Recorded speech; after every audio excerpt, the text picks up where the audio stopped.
എല്ലാവർക്കും നമസ്കാരം. ഇന്നത്തെ നമ്മുടെ സത്സംഗം ആരംഭിക്കുകയാണ്. എല്ലാ ദിവസത്തെയും പോലെ ഈ ഒരു കർമ്മത്തെ നമുക്ക് ആ സർവേശ്വരൻ്റെ പാദങ്ങളിൽ സമർപ്പിച്ചുകൊണ്ട് ആരംഭിക്കാം. സർവചലനങ്ങൾക്കും കാരണമാകുന്ന ആ പ്രകൃതി ശക്തിയുടെ തൃപ്പാദങ്ങളിൽ സമർപ്പിക്കുന്നു. ഭാഗവതം പറയാനും കേൾക്കാനുമുള്ള അനുഗ്രഹവും അനുവാദവും നൽകണേ സർവേശ്വര. ഓം നമഃ ശിവായ. ഓം ഗും ഗുരുഭ്യോ നമഃ. ഓം നമോ നാരായണായ.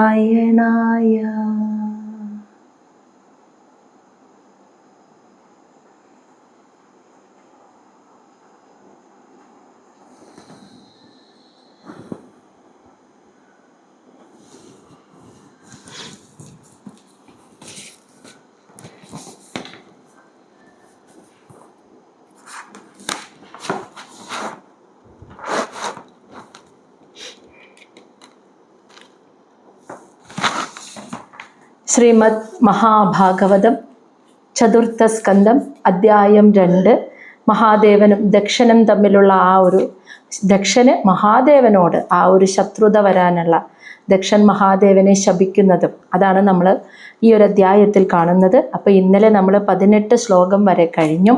അതിൽ നമ്മൾ മനസ്സിലാക്കിയത് വിതുരർ ചോദിക്കുകയാണ്, കഴിഞ്ഞ അധ്യായത്തിൽ നമ്മൾ അവസാനിപ്പിച്ചത് അങ്ങനെയല്ലേ, സ്വയംഭുവ മനുവിൻ്റെ പുത്രിമാരുടെയൊക്കെ കഥ. അപ്പോൾ അതിൽ എല്ലാവരുടെയും കാര്യം പറഞ്ഞു. പ്രസൂതി എന്ന മകള് വിവാഹം കഴിച്ചത് ദക്ഷനാണ്, അവർക്ക് 16 പെൺമക്കളുണ്ടായതൊക്കെ പറഞ്ഞു. അതിൽ ഇളയ മകളായ സതീദേവിയെ മഹാദേവന് വിവാഹം കഴിച്ചു കൊടുത്തപ്പോൾ സതീദേവിക്ക് ഒരു സന്താന ഭാഗ്യം ഉണ്ടായില്ല. കാരണം വളരെ ചെറുപ്പത്തിലെ തന്നെ സ്വന്തം പിതാവ് ഭർത്താവിനെ ഇങ്ങനെ അവഗണിക്കുന്നത് കണ്ട് മനം നൊന്ത സതീദേവി ശരീരം ഉപേക്ഷിച്ചു എന്നാണ്, പ്രാണനെ ഉപേക്ഷിച്ചു എന്ന് പറഞ്ഞാണ് നിർത്തിയത്.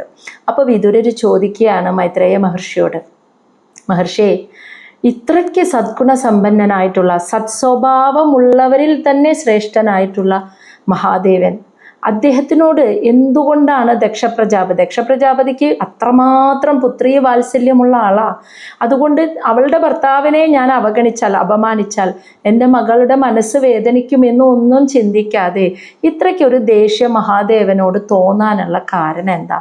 അദ്ദേഹമാണെങ്കിൽ സർവചരാചരങ്ങളുടെ ഗുരു, ആരോടും ഒരു ശത്രുതയില്ല മഹാദേവന്, മമതയുമില്ല ശത്രുതയുമില്ല, പൂർണ്ണ വിരക്തനാണ്. അപ്പോൾ രണ്ടുമില്ലാത്ത അങ്ങനെ ഒരു മനസ്സോടുകൂടി ഇരിക്കുന്ന മഹാദേവനോട് ആർക്കാണ് ഇങ്ങനെ ഒരു ശത്രുത തോന്നുക? അപ്പോൾ എന്താണ് അതിൻ്റെ കാരണം? പിന്നെ സതീദേവി ഇത്ര ചെറുപ്പത്തിലെ ഉപേക്ഷിക്കാൻ ഏറ്റവും പ്രയാസമേറിയ സ്വന്തം പ്രാണനെ ഉപേക്ഷിച്ചിട്ടുണ്ടെങ്കിൽ അതിന് തക്കതായൊരു കാരണമുണ്ട്. ഇവർ തമ്മിൽ, ഭർത്താവും അച്ഛനും തമ്മിലുള്ള ഈ ഒരു വൈരാഗ്യത്തിൽ സ്വന്തം ശരീരം സതീദേവി, ഇടയ്ക്ക് നിൽക്കുന്ന സതീദേവി ആ ശരീരം പ്രാണനെ ത്യജിച്ചിട്ടുണ്ടെങ്കിൽ അതിന് തക്കതായ ഒരു കാരണമുണ്ട്. അപ്പോൾ അതെന്താണെന്ന് അങ്ങനെക്ക് പറഞ്ഞു തന്നാലും എന്ന് പറയാണ്. അപ്പോൾ മൈത്രേയ മഹർഷി വിതുരർക്ക് കഥ പറഞ്ഞു കൊടുക്കുന്ന രീതിയിലാണ് മഹാദേവൻ്റെ ഈ സതീദേവിയുടെ ഈ കഥ നമ്മൾ അറിയുന്നത്. അപ്പോൾ മൈത്രേയ മഹർഷി പറയാണ്, പണ്ട് ഈ സ്വയംഭുവ മനുവിൻ്റെ ആ മന്വന്തരത്തിലെ അന്നത്തെ പ്രജാപതിമാരും മഹാമുനിമാരും അതുപോലെ ദേവന്മാരും, അഗ്നിദേവന്മാർ 49 പേരുണ്ടെന്ന് നമ്മൾ കഴിഞ്ഞ അധ്യായത്തിൽ പഠിച്ചു.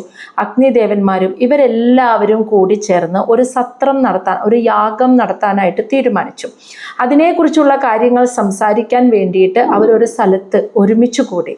ആ സ്ഥലത്തേക്ക്, അതൊരു മഹാസഭയാണ്, ആ സഭയിലേക്ക് ദക്ഷൻ കടന്നു വന്ന് കണ്ടപ്പോൾ എല്ലാവരും ഉണ്ട്, ദേവന്മാരിയ്ക്കുന്നുണ്ട്, മഹർഷിമാര്, പരമഋഷിമാര്, അതുപോലെ അഗ്നിദേവന്മാരെല്ലാവരും ഉണ്ട്. ആ സഭയിലേക്ക് ദക്ഷ പ്രജാപതി കടന്നു വന്നപ്പോൾ അദ്ദേഹത്തിൻ്റെ ആ തേജസ്സും, സൂര്യനെ പോലെയുള്ള ആ തേജസ് കണ്ട് മനസ്സിലൊരു ആദരവ് തോന്നിയിട്ട് എല്ലാ ദേവന്മാരും ഋഷിമാരും എഴുന്നേറ്റ് നിന്ന് അദ്ദേഹത്തെ നമസ്കരിച്ച് സ്വീകരിച്ചു. പക്ഷേ ഇരിക്കുന്നിടത്തുനിന്ന് എഴുന്നേൽക്കാതിരുന്നത് ബ്രഹ്മദേവനും മഹാദേവനും. പരമശിവനും ബ്രഹ്മാവും മാത്രം എഴുന്നേറ്റില്ല. അപ്പോൾ ദക്ഷനാണെങ്കിൽ, ബ്രഹ്മദേവൻ അദ്ദേഹത്തിൻ്റെ അച്ഛനാ, ബ്രഹ്മാവിൻ്റെ പുത്രനാണല്ലോ ദക്ഷൻ. അപ്പം അതുകൊണ്ട് അച്ഛൻ്റെ അടുത്തേക്ക് വന്ന് ദക്ഷൻ അച്ഛനെ നമസ്കരിച്ച് ബ്രഹ്മാവ് പറഞ്ഞ ഇരിപ്പിടത്തിൽ ചെന്നിരുന്നു. പക്ഷേ ഇരുന്നിട്ട് നോക്കുന്നത് മഹാദേവനെയാണ്. മഹാദേവൻ ദക്ഷ പ്രജാപതിക്കാരാ? മരുമകനാണ്, മകളുടെ ഭർത്താവാ. ഞാൻ കടന്നു വരുമ്പോൾ എൻ്റെ മകളെ വിവാഹം കഴിച്ച എൻ്റെ മരുമകൻ എഴുന്നേറ്റ് നിന്ന് നമസ്കരിച്ച് എന്നെ ആദരപൂർവ്വം സ്വീകരിക്കേണ്ടതായിരുന്നു. അത് പരമശിവൻ ചെയ്തില്ല. പിന്നെ വേണ്ട, അതുപോട്ടെ, ഒരു ഉചിതമായ ഒരു വാക്കുകൊണ്ടെങ്കിലും ആ ഒരു ആദരവ് കാണിക്കേണ്ടതായിരുന്നു. അതും ചെയ്തില്ല. അപ്പോൾ അതിൽ ദക്ഷന് ഭയങ്കര ദേഷ്യം വരികയാണ്, സഹിക്കാൻ പറ്റണില്ല ആ ദേഷ്യം. അപ്പോൾ ദഹിപ്പിച്ച് കളയുന്ന പോലെ മഹാദേവനെ ഒന്ന് നോക്കിയിട്ട് ദക്ഷൻ ആ സഭയിൽ നിന്ന് എല്ലാവരും കേക്കച്ചലെ വിളിച്ചു പറയുകയാണ് ചില കാര്യങ്ങൾ. അതായത്, എനിക്ക് ആരോടും ഒരു ശത്രുതയില്ല, വെറുപ്പും ദേഷ്യവും ഒന്നുമില്ല. പക്ഷേ ഒരു സജ്ജനങ്ങൾ, അതായത് നല്ല സാത്വികരായിട്ടുള്ള ആളുകൾ പെരുമാറുന്ന രീതിയെക്കുറിച്ചൊക്കെ ഞാൻ കുറച്ച് കാര്യങ്ങൾ ഇവിടെ പറയാൻ പോവാണ്. എല്ലാ ദേവന്മാരും മഹർഷിമാരും അഗ്നിദേവന്മാരും ഒക്കെ കേട്ടുള്ളൂ എന്ന് പറഞ്ഞാണ് ദക്ഷൻ പറയാൻ പോകുന്നത് മഹാദേവനെ കുറിച്ചുള്ള മുഴുവൻ കുറ്റങ്ങളാണ്. അതായത് ശ്മശാനത്തിൽ വസിക്കുന്നു, തലയോട്ടുകൊണ്ടുള്ള മാലയുണ്ടാക്കിയിടുന്നു, പിശാചുകളും ഭൂതഗണങ്ങളും ചുറ്റപ്പെട്ടു നിൽക്കുന്നു, നഗ്നനായി നിൽക്കുന്നു, ഉന്മത്തനായിട്ട് ഉറക്കെ കരയുക ചിരിക്കുകയൊക്കെ ചെയ്ത് അലഞ്ഞു തിരിഞ്ഞ് നടക്കുന്നു. പിന്നെ പ്രേത പിശാചുക്കളൊക്കെയാണ് കൂട്ടായിട്ടിരിക്കുന്നത്. ഇങ്ങനെ ഒരാളാണ് പരമശിവൻ. ഒരു ലജ്ജയില്ലാത്തവനാണ്, വൃത്തിയില്ലാത്തവൻ, ശുദ്ധിയില്ലാത്തവനാണ്. ശിവൻ എന്ന പേര് നാമത്തിൽ മാത്രമേ ഉള്ളൂ. ശരിക്ക് ശിവം എന്നാൽ മംഗളം, അത് അവൻ്റെ നാമത്തിൽ മാത്രമേ ഉള്ളൂ. യഥാർത്ഥത്തിൽ അവൻ അമംഗളകാരിയാണ്, അശിവനാണ് എന്നൊക്കെ ഇത്രയും വലിയൊരു സദസ്സിൽ വെച്ച് മഹാദേവനെ പല കഥം പറഞ്ഞ് അപമാനിച്ചു. പക്ഷെ ഇതൊക്കെ പറയുമ്പോഴും പരമശിവനുണ്ടല്ലോ, ആ ഇരിക്കുന്ന ഇരിപ്പിടത്തിൽ ഒരു തരത്തിൽ അദ്ദേഹത്തെ അത് ബാധിക്കാതെ പ്രസന്നമായ ചിത്തത്തോടെ, മനസ്സോടെ, പ്രസന്നമായ മുഖത്തോടെ അവിടെ തന്നെ ഇങ്ങനെ ഇരിക്കുകയായിരുന്നു. അത് കണ്ടപ്പോൾ ദക്ഷൻ ഒന്നും കൂടി ദേഷ്യം വന്നു. ആ ദേഷ്യം വന്നപ്പോൾ ദക്ഷൻ എന്ത് ചെയ്തു? കയ്യിൽ കുറച്ച് ജലം എടുത്ത് കയ്യും കാലും കഴുകിയിട്ട് ജലം കയ്യിലെടുത്തുകൊണ്ട് മഹാദേവനെ ശപിക്കുകയാണ് ദേഷ്യത്തോടു കൂടിയിട്ട്. ആ ശാപമാണ് 18ാമത്തെ ശ്ലോകത്തിൽ നമ്മൾ കണ്ടത്. അതായത് നമ്മൾ പൂജ, യജ്ഞം ഇവയൊക്കെ നടത്തുമ്പോൾ ദേവന്മാരെ സംപ്രീതരാക്കാൻ വേണ്ടിയാണ് നമ്മളത് ചെയ്യുന്നത്, അല്ലെ? നമുക്കറിയാം പരമാത്മാവിന് യാഗയജ്ഞമൊന്നുമില്ല, രൂപമില്ലാത്ത ഭഗവാൻ അത് വേണ്ട. പക്ഷേ ഗുണത്തോടുകൂടി, അതായത് മായയിൽ കലർന്ന ശരീരത്തിലിരിക്കുന്ന ദേവീ ദേവന്മാരുടെ സംപ്രീതിക്കാണ് യാഗങ്ങളും പൂജകളും നടത്തുന്നത്. അപ്പോൾ ആ യാഗകുണ്ഡത്തിലേക്ക്, ആ ഹോമകുണ്ഡത്തിലേക്ക് നമ്മൾ അർപ്പിക്കുന്നതിനെ സ്വീകരിക്കുന്നത്, ഭുജിക്കുന്നത് ഈ ദേവന്മാരാണ്. എന്നാൽ ഇനി മുതൽ ഇന്ദ്രാദി ദേവന്മാർ, മഹാദേവൻ, ഇവരൊക്കെ അത് സ്വീകരിക്കുന്നവരാണ്. ഇനി മുതൽ മറ്റെല്ലാ ദേവന്മാർക്കും അവരുടെ യജ്ഞത്തിന്റെ ഭാഗം സ്വീകരിക്കാം. പക്ഷെ മഹാദേവനുള്ള ഓഹരി ഇനി മുതൽ ലഭിക്കില്ല. മഹാദേവന് ആര് യാഗം നടത്തിയാലും മഹാദേവന് ആ യാഗത്തിന്റെ ഓഹരി മഹാദേവന് കിട്ടേണ്ടത് ഇനി കിട്ടില്ല എന്ന്. അതായത് മഹാദേവൻ അങ്ങനെ സന്തോഷിക്കേണ്ടെന്ന്. ദേവന്മാർ സംപ്രീതരാകുന്നത് ആ യാഗം ചെയ്യുമ്പോഴാണല്ലോ. അപ്പോൾ അങ്ങനെ ഭൂമിയിലെ മഹർഷിമാരും മനുഷ്യരൊക്കെ നടത്തുന്ന യാഗം നടത്തിയിട്ട് മഹാദേവൻ അങ്ങനെ സംപ്രീതനാവണ്ട. ആ യാഗത്തിൻ്റെ ഹവിസ് ഭുജിക്കാനുള്ള അതിൻ്റെ ഓഹരി മഹാദേവൻ ഇനി ലഭിക്കില്ല എന്ന് പറഞ്ഞിട്ട് ദക്ഷൻ മഹാദേവനെ, പരമശിവനെ ശപിക്കുകയാണ് ചെയ്യുന്നത്. അപ്പം നമുക്കറിയാം, കാരണം ഞാൻ വരുമ്പോൾ എഴുന്നേറ്റ് നിന്ന് സ്വീകരിച്ചില്ല എന്ന് പറഞ്ഞാലും അതിൻ്റെ പ്രധാനപ്പെട്ട കാരണം എന്താണെന്ന് വെച്ചാൽ ഉള്ളിൽ പരമശിവനെ ഇഷ്ടമല്ല ദക്ഷനെ. പണ്ടേ മകളെ വിവാഹം കഴിച്ചു കൊടുക്കാൻ ഇഷ്ടമുണ്ടായിരുന്നില്ല. പിന്നെ സതിയുടെ നിർബന്ധവും അച്ഛൻ, പിതാവായ ബ്രഹ്മാവിൻ്റെ പ്രേരണയും കിട്ടിയപ്പോഴാണ് അത് ചെയ്തത്. അപ്പോൾ ഉള്ളുകൊണ്ട് മഹാദേവനെ ഇഷ്ടമല്ല. അതുകൊണ്ട് തന്നെ മഹാദേവൻ എന്ത് ചെയ്താലും അതൊരു ചെറിയ കാര്യമായിട്ട് അവഗണിച്ച് കളയേണ്ട കാര്യമാണെങ്കിൽ പോലും അതിനെ വലിയ വലിയ വിഷയമാക്കി മാറ്റുന്നത് നമ്മുടെ മനസ്സാണ്. നമ്മുടെ ഇഷ്ടവും നമുക്ക് ഇഷ്ടപ്പെടാത്തതും ഇഷ്ടമുള്ളതും കാണുമ്പോഴാണ് നമ്മൾ ചെറിയ ചെറിയ കാര്യങ്ങളെ വലുതാക്കുന്നതും വലിയ കാര്യങ്ങളെ നമ്മൾ ശ്രദ്ധിക്കാതെ അവഗണിച്ചു വിടുന്നതും. നമ്മുടെ മനസ്സിൽ അവരോടുള്ള താല്പര്യവും താല്പര്യക്കുറവും പോലെ ഇരിക്കും. അതാണ് ഇവിടെ മനസ്സിലാക്കേണ്ടത്. അങ്ങനെ ദക്ഷൻ മഹാദേവനെ ശപിച്ചു. അതുവരെയാണ് നമ്മൾ ഇന്നലെ കേട്ടത്. ഇന്ന് 19ാമത്തെ ശ്ലോകം. നിഷിദ്യമാന സഹ സദസ്യ മുഖ്യൈഃ ദക്ഷഃ ഗിരിത്രായ വിസൃജ്യ ശാപം തസ്മാത് വിനിഷ്ക്രമ്യ വിവൃദ്ധമന്യുഃ ജഗാമ കൗരവ്യ നിജം നികേതനം. നിഷിദ്യമാനഃ, അരുത് എന്ന് അഭ്യർത്ഥിച്ചിട്ടും, സഹ, ആ, സദസ്യ മുഖ്യൈഃ, ആ സദസ്സിലിരിക്കുന്ന മുഖ്യരായ എല്ലാ ഋഷിമാരും ദേവന്മാരും ഒക്കെ പാടില്ല, ദക്ഷനെ തടഞ്ഞു, അരുത്, അങ്ങനെ ശപിക്കരുത് എന്ന് അഭ്യർത്ഥിച്ചിട്ടും ദക്ഷൻ ഗിരിത്രായ, മഹാദേവനെ വിസൃജ്യ ശാപം, മഹാദേവന് നേരെ ശാപത്തെ വിസൃജ്യ, തൊടുത്തു വിട്ടു എന്ന്. അതായത് മഹാദേവനെ ശപിച്ചു. തസ്മാത് അതിനുശേഷം വിനിഷ്ക്രമ്യ എന്ന് വെച്ചാൽ അവിടെ നിന്നും പോയി, വിവൃദ്ധമന്യു വർദ്ധിച്ചു വരുന്ന കോപത്തോടെ, ജഗാമ പോയി. കൗരവ്യ എന്ന് വിളിക്കുന്നത് ഇവിടെ മൈത്രേയ മഹർഷി വിതുരരെ, അല്ലയോ വിതുരരെ, നിജം നികേതനം, അദ്ദേഹം തൻ്റെ സ്വന്തം വാസസ്ഥാനത്തിലേക്ക് ഭവനത്തിലേക്ക് പോയി എന്ന്. അപ്പൊ അവിടെ നിന്ന് എല്ലാ ദേവന്മാരും മഹർഷിമാരും ചെയ്യരുത് എന്ന് പറഞ്ഞിട്ട് അത് കേൾക്കാതെ ദക്ഷൻ മഹാദേവനെ ശപിച്ചു. ഇനി യജ്ഞഭാഗത്തിന്റെ ഓഹരി നിനക്ക് ലഭിക്കില്ല എന്ന് പറഞ്ഞ് മഹാദേവനെ ശപിച്ചിട്ട് ദേഷ്യത്തോടു കൂടി ആ സദസ്സിൽ നിന്നും ദക്ഷൻ ഇറങ്ങി തൻ്റെ ഭവനത്തിലേക്ക് പോയി എന്ന് മൈത്രേയ മഹർഷി വിതുരരോട് പറയുകയാണ് കേട്ടോ. ശ്ലോകം 20. ഇത് കണ്ടാൽ ആർക്കായിരിക്കും സഹിക്കാൻ പറ്റാണ്ട് വരിക? ആരാണോ ശിവന്റെ അനുകൂലികളായിട്ട് നിൽക്കുന്നവര് അവർക്കല്ലേ സഹിക്കാൻ പറ്റാണ്ട് വരിക. ശിവനെ അനുകൂലികളായിട്ട് നിൽക്കുന്നവരിൽ അന്നും ഇന്നും ഇന്നും ഏറ്റവും മുഖ്യസ്ഥാനത്ത് നിൽക്കുന്ന ആളാരാ? എല്ലാ ശിവക്ഷേത്രത്തിലും നമ്മൾ കാണും അല്ലേ, ഭഗവാനെ നോക്കി നിൽക്കുന്ന നന്ദീശ്വരൻ അല്ലേ. നന്ദികേശ്വരനാണ് ശിവന്റെ അനുയായികളിൽ മുഖ്യൻ. അദ്ദേഹത്തിന് സഹിക്കാൻ പറ്റിയില്ല ദക്ഷൻ മഹാദേവനെ ശപിച്ചത്. ശാപവും കൊടുത്ത് ദക്ഷൻ ആ സദസ്സിൽ നിന്ന് ഇറങ്ങിപ്പോയിട്ടാ. അപ്പോൾ അത് സഹിക്കാൻ പറ്റാണ്ടായ നന്ദീശ്വരൻ തിരിച്ച് ദക്ഷനെ ശപിക്കുന്നതാണ് നമ്മൾ ഇനി കാണുന്നത്. പക്ഷെ എന്താ പറ്റിയെന്ന് വെച്ചാൽ ദേഷ്യം സഹിക്കാൻ പറ്റാണ്ടായി. ഇപ്പൊ നന്ദീശ്വരൻ ദക്ഷനെ മാത്രമല്ല, അവിടെ ഇരിക്കുന്ന മഹർഷിമാരായ ബ്രാഹ്മണന്മാരുണ്ടല്ലോ, എല്ലാ മഹർഷിമാരെയും ബ്രാഹ്മണന്മാരെയും ഒന്നടങ്ങ് ശപിച്ചു. അതാണ് നന്ദീശ്വരൻ ചെയ്തത്. ശ്ലോകം 20. വിജ്ഞായ ശാപം ഗിരിശ അനുഗ അഗ്രണി നന്ദീശ്വര രോഷകഷായ ദുഷിത ദക്ഷായ ശാപം വിസസർജ ദാരുണം യേ ച അന്വമോദൻ തത് അവാച്യതാം ദ്വിജ. യേ ച അന്വമോദൻ തത് അവാച്യതാം ദ്വിജ. വിജ്ഞായ ശാപം, ശാപം കിട്ടി എന്ന് മനസ്സിലാക്കുക. ഗിരിശ അനുഗ അഗ്രണി, ഗിരിശൻ മഹേശ്വരന്റെ അനുയായികളിൽ അഗ്രണി മുഖ്യനായിട്ടുള്ള നന്ദീശ്വര. അപ്പൊ മഹാദേവന്റെ അനുയായികളിൽ മുഖ്യനായ നന്ദീശ്വരൻ അറിഞ്ഞു എന്ന്, വിജ്ഞായ ശാപം, ദക്ഷൻ മഹാദേവനെ ശപിച്ചു എന്ന് മനസ്സിലാക്കിയപ്പോൾ രോഷകഷായ ദുഷിത, ദേഷ്യം കൊണ്ട് ചുവന്നു തുടുത്ത കണ്ണുകളോടുകൂടി ദക്ഷന് നേരെ ശാപം വിസസർജ, ശാപം തിരിച്ചു തൊടുത്തുവിട്ടു. ദാരുണം, അത് അതികഠിനമായ ശാപമായിരുന്നു എന്ന്. നന്ദീശ്വരൻ തിരിച്ച് ദക്ഷനെ ശപിച്ചത് അതികഠിനമായ ശാപമാണ് തൊടുത്തുവിട്ടത്. ഇനി ദക്ഷനെ മാത്രമല്ല, ആരൊക്കെയാണോ അന്വമോദൻ, അതായത് അനുകൂലിച്ചത്, തത് അവാജ്യതാം എന്ന് വെച്ചാൽ ആ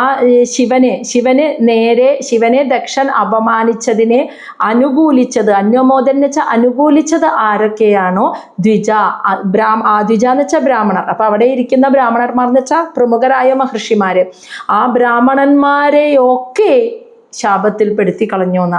അപ്പൊ ദക്ഷനെ മാത്രമല്ല, ഉള്ളുകൊണ്ട് ആ ദക്ഷൻ പറഞ്ഞത് ശരിയാണല്ലോ എന്ന് ചിന്തിച്ച്, അവിടെ ഇപ്പൊ വേറെ ആരും ഒന്നും സംസാരിച്ചിട്ടില്ല, പക്ഷേ നന്ദീശ്വരൻ അറിയാം ഉള്ളുകൊണ്ട് അവിടെ ദക്ഷൻ പറഞ്ഞത് ശരിയാണ്, മഹാദേവൻ ചെയ്തത് ശരിയല്ല എന്ന് തോന്നിയവർ ആരൊക്കെയുണ്ടോ അവരെയൊക്കെയും, ആരെയും വെറുതെ വിട്ടില്ല എന്ന്, അവരെയൊക്കെ ഒരുമിച്ച് നന്ദീശ്വരൻ ശപിച്ചു. അപ്പൊ ദക്ഷനെയും ശപിച്ചു, അവിടെ ഇരുന്ന് അതിനെ മനസ്സുകൊണ്ട് അനുകൂലിച്ചിരുന്ന എല്ലാവരെയും ആ നന്ദീശ്വരൻ ശപിച്ചു. ഇനി നന്ദീശ്വരന്റെ ശാപം എന്തായിരുന്നു എന്ന് കേൾക്കണം. ഇവിടെ പ്രത്യേകത എന്താന്ന് വെച്ചാല്, നമുക്കും സാധാരണ കേൾക്കുമ്പോ എന്താ തോന്നുക, ഭാര്യയുടെ അച്ഛനാണ് കയറി വരുന്നത്, അപ്പൊ എഴുന്നേറ്റ് നിന്ന് ഒന്ന് ആദരവ് കാണിക്കാമായിരുന്നു മഹാദേവന് എന്ന് തോന്നിയവരുണ്ടാവും അല്ലെ. അതാണല്ലോ ഒരു സാമൂഹ്യ മര്യാദ എന്ന് നമുക്ക് തോന്നും. ഈ മര്യാദകൾ ഇപ്പം നമ്മളൊരു ഒരു കുഞ്ഞ് ജനിച്ചു കഴിയുമ്പോൾ ജനിച്ച് ഇത്ര ദിവസത്തിനുള്ളിൽ അതിൻ്റെ ജാതകർമ്മം, പേരിടൽ, 28 കെട്ടൽ, ചോറ് കൊടുക്കൽ, പിന്നെ ഇങ്ങനെ വളർന്നു വരുമ്പോൾ നമ്മുടെ ജീവിതത്തിൽ എന്തൊക്കെ ചടങ്ങുകളുണ്ട് അല്ലേ. പല പല കാര്യം, ഓരോ പ്രായത്തിൽ വിവാഹം ഇങ്ങനെ നടത്തണം. അപ്പോൾ വിവാഹത്തിൻ്റെതായ ആചാരങ്ങൾ, ചടങ്ങുകൾ, അതിന് വേണ്ട കാര്യങ്ങൾ, ഓരോന്നിനും ഓരോ നിയമങ്ങളുണ്ടല്ലോ, ഇന്ന രീതിയിൽ വേണം അത് നടത്തുക എന്നുള്ളത്. അതുപോലെ തന്നെ അവർ വിവാഹം കഴിഞ്ഞു പ്രസവം, പിന്നെ ആ കുഞ്ഞിൻ്റെ വളർച്ച, പിന്നെ ഇവരുടെ പ്രായമാകുമ്പോഴുള്ള കാര്യങ്ങൾ, അതുപോലെ വാർദ്ധക്യം, പിന്നെ മരണം കഴിയുമ്പോൾ മരിച്ചതിന് ശേഷം നടത്തുന്ന കർമ്മങ്ങൾ, ഇന്ന കാര്യങ്ങൾ കർമ്മങ്ങൾ ചെയ്തിട്ടാണല്ലോ നമ്മൾ സഞ്ചയനം എന്നൊക്കെ പറഞ്ഞ് അടിയന്തരം എന്നൊക്കെ പറഞ്ഞ് നമുക്ക് ഓരോരോ ചിട്ടകളുണ്ട്, ഓരോരോ ആചാരങ്ങളുണ്ട്. അതനുസരിച്ചാണ് നമ്മളതൊക്കെ ചെയ്യുന്നത് അല്ലേ. ഈ വിധ ആചാര മര്യാദകൾ ഇനി നമുക്ക് ചെറുപ്പം തൊട്ടേ നമ്മുടെ അച്ഛനമ്മമാർ നമുക്ക് പറഞ്ഞു തന്ന ചില സാമൂഹ്യ മര്യാദകളുണ്ട്.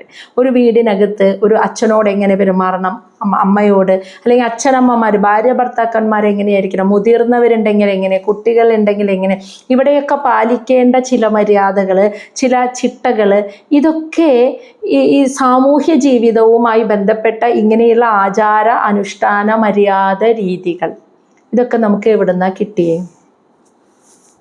നമ്മളെങ്ങനെയാ അറിഞ്ഞ ഇതൊക്കെ? നമുക്ക് നമ്മളുടെ പൂർവികർക്ക് ഇത് എവിടുന്നാ കിട്ടിയേ? വേദങ്ങൾ അല്ലേ?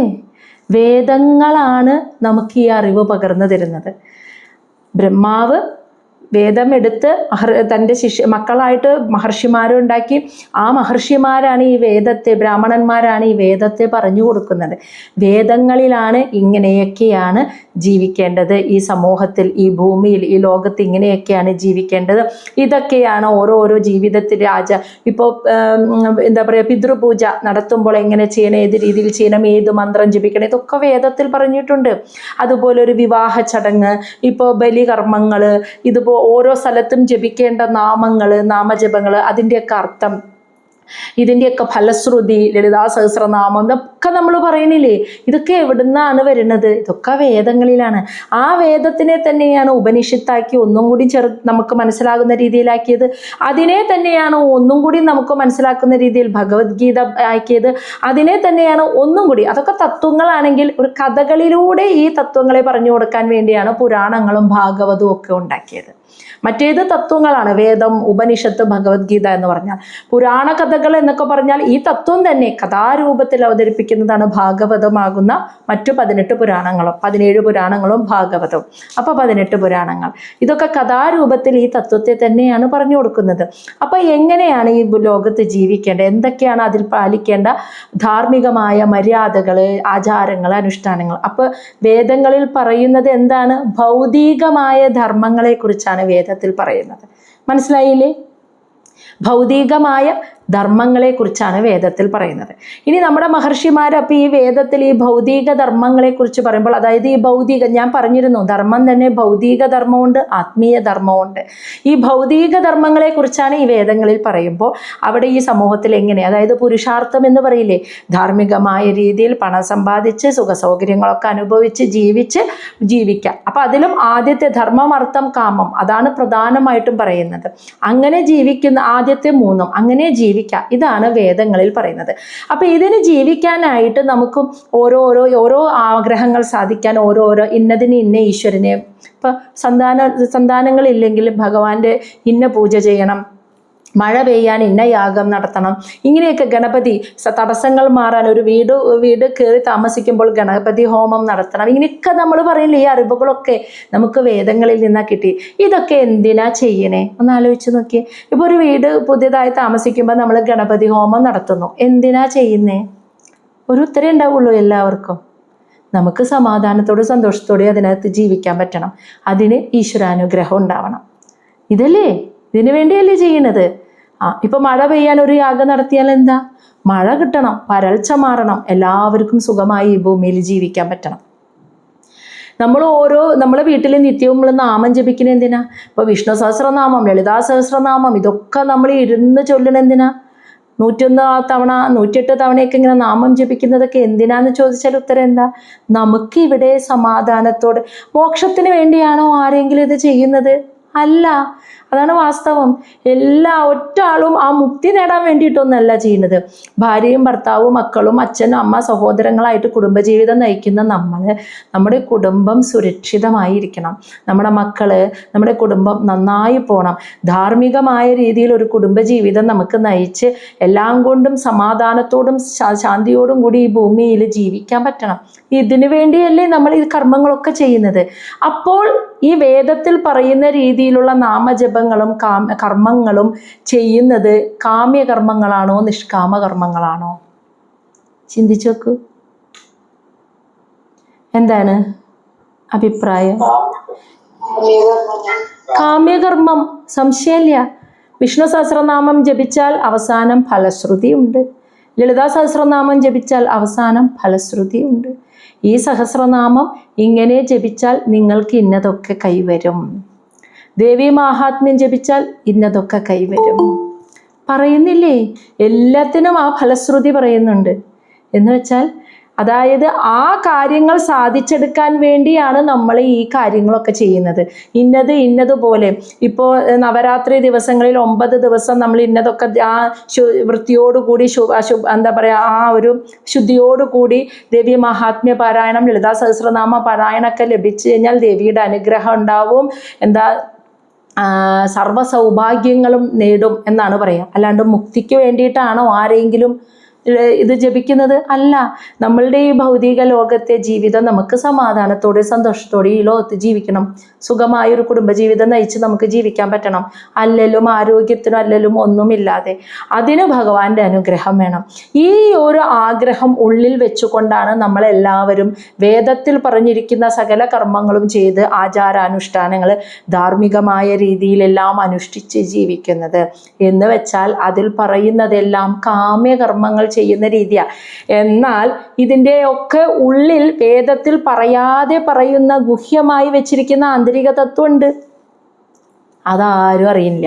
വേദത്തിൻ്റെ ബാഹ്യമായ തലങ്ങളെ മാത്രമേ എല്ലാവരും ഇന്നത് ജപിച്ചാൽ ഇന്നത് കിട്ടും, ഇന്നതുപോലെയാണ് ഇന്നതൊക്കെ ചെയ്യേണ്ടത് എന്ന് മനസ്സിലാക്കി അതിനെ ഓരോ ബ്രാഹ്മണരുടെ കയ്യിൽ നിന്ന് അത് പഠിച്ചെടുത്തിട്ട് അതുപോലെ ചെയ്യുക, അതുപോലെ ജപിക്കുക, അതുപോലെ ചെല്ലുക എന്നായി മാറി. അപ്പോൾ ഇന്നത് ജപിച്ചാൽ അതൊക്കെ നല്ലതല്ലേ? നല്ലതിന് വേണ്ടി എല്ലാ അനുഗ്രഹങ്ങളും ഭഗവാന്റെ അനുഗ്രഹങ്ങളും ഉണ്ടാവാൻ വേണ്ടി ഇതൊക്കെ ജപിക്കുന്നു. അപ്പോൾ ആരും മുക്തിക്ക് വേണ്ടിയല്ലല്ലോ, അല്ല. അപ്പോൾ ഭഗവാന് നല്ലത് വരാനും വേണ്ടിയല്ലല്ലോ, നമുക്ക് നല്ലത് വരാൻ വേണ്ടിയിട്ടാണ് നമ്മളത് ചെയ്യുന്നത്. അപ്പോൾ നമ്മൾ എന്തെങ്കിലുമൊക്കെ സമാധാനവും സുഖവും ആഗ്രഹിച്ചുകൊണ്ട് നമ്മൾ ചെയ്യുന്ന കർമ്മങ്ങൾ വേദങ്ങളിൽ പറയുന്നു. അപ്പോൾ പഠിക്കുന്ന വ്യക്തി, ഒരു ശിഷ്യൻ, ഈ ബാഹ്യമായ കാര്യങ്ങളിൽ മാത്രം മനസ്സ് വെച്ചിട്ടാണ് ഇതൊക്കെ പഠിക്കുന്നത് അല്ലേ? ഇതിൻ്റെ പിന്നിൽ ഒരു ആന്തരിക തത്വമുണ്ട്. അതാണ് സത്സങ്കല്പം എന്ന് പറയുന്നത്. സത്സങ്കല്പം എന്ന് വെച്ചാൽ, സങ്കല്പം എന്ന് പറഞ്ഞ വാക്കിൻ്റെ അർത്ഥം തന്നെ എന്താ?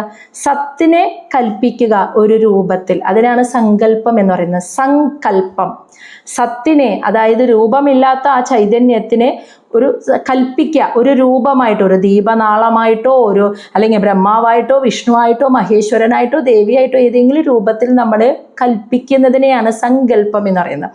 അതിനെ ഒന്നും കൂടി ശുദ്ധീകരിക്കുമ്പോൾ സത്സങ്കല്പം എന്ന് പറയുന്നു.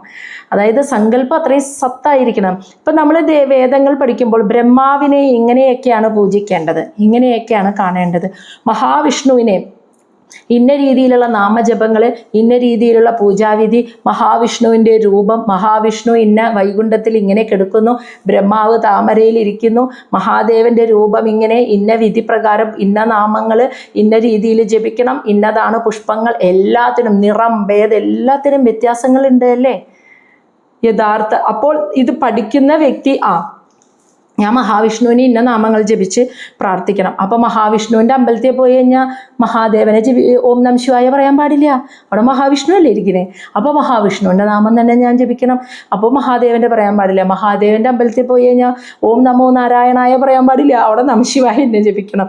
ഇങ്ങനെ ഓരോ ദൈവങ്ങളെയും വിചാരങ്ങൾക്കും വേദങ്ങളിൽ വ്യത്യസ്തമായ പൂജാവിധികൾ, നാമജപങ്ങൾ, വ്യത്യസ്തമായ രൂപഭാവങ്ങൾ, നിറങ്ങളൊക്കെ കൽപ്പിച്ചത് കണ്ട് ആ ബാഹ്യമായ മാത്രം മനസ്സ് വെച്ചിട്ട് അതേപോലെ ജീവിച്ചു കഴിഞ്ഞാൽ അവന് മോക്ഷം കിട്ടുമോ?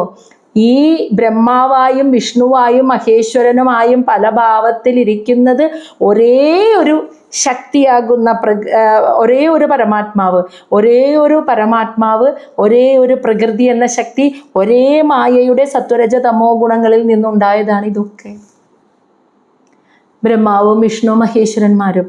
ഈ തത്വം അതിൻ്റെ അപ്പുറത്ത് ബ്രഹ്മ വിഷ്ണു മഹേശ്വരന്മാരാകുന്ന ത്രിമൂർത്തികൾക്കും അപ്പുറത്ത് നിൽക്കുന്ന അവരായി അവർ 3 പേരായി വിഭജിക്കപ്പെട്ട ആ പ്രകൃതി എന്ന ശക്തിയെ അറിയുമ്പോഴാണ് അത് സത്സങ്കല്പമാവുക.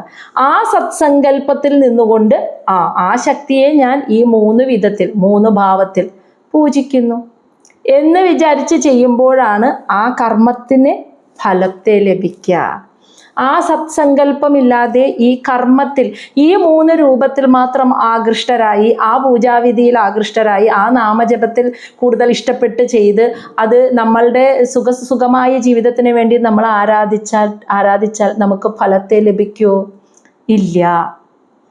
എന്തുകൊണ്ടാണ് ഈ ലോകം മുഴുവൻ ഇങ്ങനെ സപ്താഹം നടത്തിയിട്ടും ഇങ്ങനെ നാമജപങ്ങളും ഒക്കെ നടത്തിയിട്ടും എന്തുകൊണ്ടാണ് ആളുകൾക്ക് പ്രശ്നങ്ങളിൽ നിന്നും രക്ഷപ്പെടാൻ പറ്റാത്തത്? എല്ലാം ഒരു ബാഹ്യകർമ്മങ്ങളായി മാറിയിരിക്കുക. ആരുടെയും ഉള്ളിൽ ആ ഒരു സത്സങ്കല്പം വരുന്നില്ല. കാരണം ഇതിൻ്റെ ഉള്ളിൽ, വേദങ്ങളിൽ പറയുന്ന ഈ കാര്യങ്ങളുടെയൊക്കെ ഉള്ളിൽ മറഞ്ഞിരിക്കുന്ന ആ ഒരു സങ്കല്പം ഉണ്ടല്ലോ, ആ ശരിയായ തത്വമാകുന്ന സത്സങ്കല്പം, അതാർക്കും അറിയില്ല. എല്ലാവരും ബാഹ്യമായ പൂജാവിധികളിലും ആചാരാനുഷ്ഠാനങ്ങളിലും മാത്രം പഠിച്ചു വെച്ചിരിക്കുക.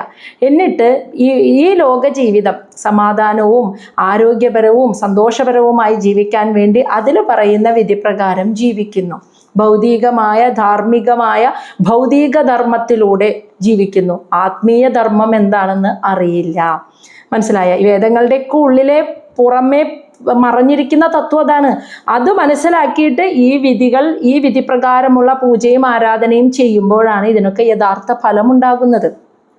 അപ്പൊ നമ്മുടെ ഉള്ളിൽ ചോദിക്കും, അപ്പൊ എന്തിനാ നമ്മുടെ മഹർഷിമാർ ഇതിനൊക്കെ ഓരോന്നിനും ഓരോ ഫലശ്രുതി, ഇത് ഇന്നത് പോലെ ചൊല്ലിയാൽ ഈ ഫലം കിട്ടുമെന്ന് എഴുതി വെച്ചിരിക്കണേന്നാണ്. നമ്മളെ അതിലേക്ക് അടുപ്പിക്കാൻ. അത് കാണുമ്പോഴല്ലേ, ഇന്നത് തരാട്ടോ എന്ന് പറയുമ്പോഴല്ലേ നമ്മളത് പഠിക്കാൻ വരുള്ളൂ. അങ്ങനെ ഒരു ഫലശ്രുതി ഒരു മന്ത്രത്തിനും നമ്മുടെ മഹർഷിമാർ വെച്ചിട്ടില്ലെങ്കിൽ ഇന്നത്തെ കാലത്ത് ഈ ആൾക്കാർ ആരെങ്കിലും ഇതൊക്കെ പഠിക്കാൻ തയ്യാറാവും തോന്നുന്നുണ്ടോ? ഇപ്പം ഞാനൊരു ഉദാഹരണം പറയട്ടെ. ഗംഗയിൽ സ്നാനം ചെയ്ത് കഴിഞ്ഞാൽ സകല പാപങ്ങളും കഴുകി കളയപ്പെടും എന്ന് കേട്ടിട്ടാണ് ഈ കണ്ട ആൾക്കാർ മുഴുവൻ ലോകത്തുനിന്ന് ഓടി ഗംഗയിൽ പോയി മുങ്ങുന്നത്. അങ്ങനെ ഒരു കാര്യം ഈ ലോകത്ത് ആരും പറഞ്ഞിട്ടില്ല എന്ന് വിചാരിക്കുക. അപ്പോൾ ഗംഗയിൽ മുങ്ങാൻ ആരെങ്കിലും പോകുമെന്ന് തോന്നുന്നുണ്ടോ? എൻ്റെ പാപം മുഴുവൻ അതിൽ മുങ്ങിയ കഴുകിക്കളയെന്ന് വിചാരിച്ചിട്ടാണ്, കഴുകിക്കളയപ്പെടും എന്ന് വിചാരിച്ചിട്ടാണ് എല്ലാവരും ഓടുന്നത്. പക്ഷെ അതിനൊരു സത്സങ്കല്പം ഉണ്ടായിരിക്കണം. അതുണ്ടെങ്കിലേ അത് അവിടെ നടക്കുകയുള്ളൂ. ഇവരാഗ്രഹിക്കുന്ന കാര്യം നടക്കണത് വെറുതെ ഗംഗയിൽ മുങ്ങി നിവർന്നാൽ നടക്കില്ല. സങ്കല്പം, അതിന് നമ്മുടെ ഉള്ളിൽ ഒരു അതിൻ്റെ യഥാർത്ഥ തലം എന്താണെന്നുള്ള ആ സത്സങ്കല്പം അറിഞ്ഞ് നമ്മളത് ചെയ്യുമ്പോഴാണ് അതിൽ നിന്ന് നമുക്ക് പാപമുക്തി നമുക്ക് സംഭവിക്കുന്നത്. അല്ലാണ്ട് സംഭവിക്കില്ല. അത് ആൾക്കാർക്ക് അറിയില്ല. അപ്പൊ എല്ലാത്തിൻ്റെ ഉള്ളിലും മറഞ്ഞിരിക്കുന്ന ആത്മതത്വത്തെ അറിയാതെ ബാഹ്യമായ കാര്യങ്ങളെ മാത്രം, വേദങ്ങളിൽ പൊതുവെ പുറമേക്ക് കാണിക്കുന്നത് ഈ ബാഹ്യമായ കാര്യങ്ങളാണ്. അത് പഠിച്ചു വെച്ചിരിക്കുന്നത്, അത് മാത്രം പഠിച്ച് അതനുസരിച്ച് ധാർമ്മികമായി ഞാൻ ഈ ഭൗതിക ധർമ്മം അനുസരിച്ച് ഞാൻ ഈ ലോകത്ത് കുടുംബജീവിതം നയിച്ചാൽ എല്ലാമായി എന്നാണ് നമ്മുടെയൊക്കെ എല്ലാ മനുഷ്യരുടെയും വിചാരം. മനസ്സിലായ? ഞാൻ സത്യസന്ധമായിട്ട് ഈശ്വര പ്രാർത്ഥനയിലും ആ ഈശ്വര വിചാരത്തിലും നാമം ജപിച്ചും പ്രാർത്ഥിച്ചും വേണ്ട എല്ലാ കാര്യങ്ങളും കൃത്യമായി ചെയ്തും മക്കളുടെയും ഭർത്താവിൻ്റെയും ഭാര്യയുടെയും അതെല്ലാ ഉത്തരവാദിത്തങ്ങളും ചെയ്തും ഞാൻ ധാർമ്മികമായി ജീവിക്കുന്നു. അവിടെ എല്ലാം ആയി എന്നാണ് നമ്മൾ തെറ്റിദ്ധരിച്ചിരിക്കുക. അതല്ല അതിൻ്റെ യാഥാർത്ഥ്യം. ഈ ഇതിലൊക്കെ പറയുന്നതിൻ്റെ പിന്നിലെ ആത്മതത്വം, ആത്മീയ ധർമ്മം എന്തെന്ന് അറിയണം, സത്സങ്കല്പം അറിയണം. അതറിഞ്ഞിട്ട് ഇത് പ്രവർത്തിക്കുമ്പോഴാണ് ഇതിന് ഫലത്തെ ലഭിക്കുന്നത്. പക്ഷെ നമ്മുടെ മഹർഷിമാർ ഈ ലൗകിക വിഷയങ്ങളിൽ ആസക്തരായ മനുഷ്യൻ്റെ മനസ്സിനെ ഈ ഈശ്വരീയ കാര്യങ്ങളിലേക്ക് അടുപ്പിക്കണ്ടേ? അത് അടുപ്പിക്കാൻ വേണ്ടിയാണ് ഇതിലേക്ക് ഓരോ ഫലശ്രുതി എഴുതി വെച്ചിരിക്കുക. അത് കണ്ടിട്ടെങ്കിലും ലളിതാ സഹസ്രനാമം ജപിക്കാനും വിഷ്ണു സഹസ്രനാമം ജപിക്കാനും ഈ വക പൂജകൾ ചെയ്യാനും ഗണപതി ഹോമം ചെയ്ത കുടുംബത്തിൽ കയറി താമസിച്ചാൽ എല്ലാ ഐശ്വര്യങ്ങളും ഉണ്ടാകുമെന്ന് വിശ്വസിക്കുന്നു. കേട്ടിട്ടുണ്ട് നമ്മൾ. അത് ആ കേട്ടറിവുള്ളത് കൊണ്ട് അത് വിശ്വസിക്കുന്നതുകൊണ്ട് നമ്മൾ ഗണപതി ഹോമം ചെയ്യുന്നു. ഇങ്ങനെ ഒരു കാര്യം ആരും പറഞ്ഞിട്ടില്ലെങ്കിൽ ആരെങ്കിലും ഗണപതി ഹോമം ചെയ്യുമോ? ഇല്ല. നമുക്ക് സുഖമായി ജീവിക്കണം, സർവ്വ സൗഭാഗ്യങ്ങളും അവിടെ ഉണ്ടാവണം. അതിനുവേണ്ടിയാണ് ഗണപതി ഹോമം ചെയ്യുന്നത്. ഇങ്ങനെ ഓരോ കാര്യങ്ങളും നമ്മളുടെ സുഖജീവിതത്തിന് വേണ്ടി നമ്മൾ ചെയ്യുന്നു. അത് അങ്ങനെയെങ്കിലും അതിലേക്ക് ആകൃഷ്ടരാവാൻ വേണ്ടി നമ്മുടെ മഹർഷിമാർ ആ ഫലശ്രുതിയെയും എഴുതി വെച്ചു. പക്ഷേ ഇതിൻ്റെയൊക്കെ അപ്പുറത്തുള്ള അതിൻ്റെ യഥാർത്ഥ തലത്തെ അറിയുകയാണ് ആദ്യം വേണ്ടത്. അപ്പം ഇവിടെ നമ്മൾ പറഞ്ഞു നിർത്തിയ ഭാഗം എന്തായിരുന്നു? നന്ദീശ്വരൻ ദക്ഷനെയും അവിടെ ഇരിക്കുന്ന മഹർഷിമാരെയും ശപിക്കുക. അത് ഞാൻ പെട്ടെന്ന് മനസ്സിലാവുന്ന രീതിയിൽ പറഞ്ഞിട്ട് ശ്ലോകത്തിലേക്ക് പോവാം. ശപിക്കാൻ പോകുന്നത് നന്ദീശ്വരൻ എങ്ങനെ പറഞ്ഞിട്ടാണെന്നറിയോ?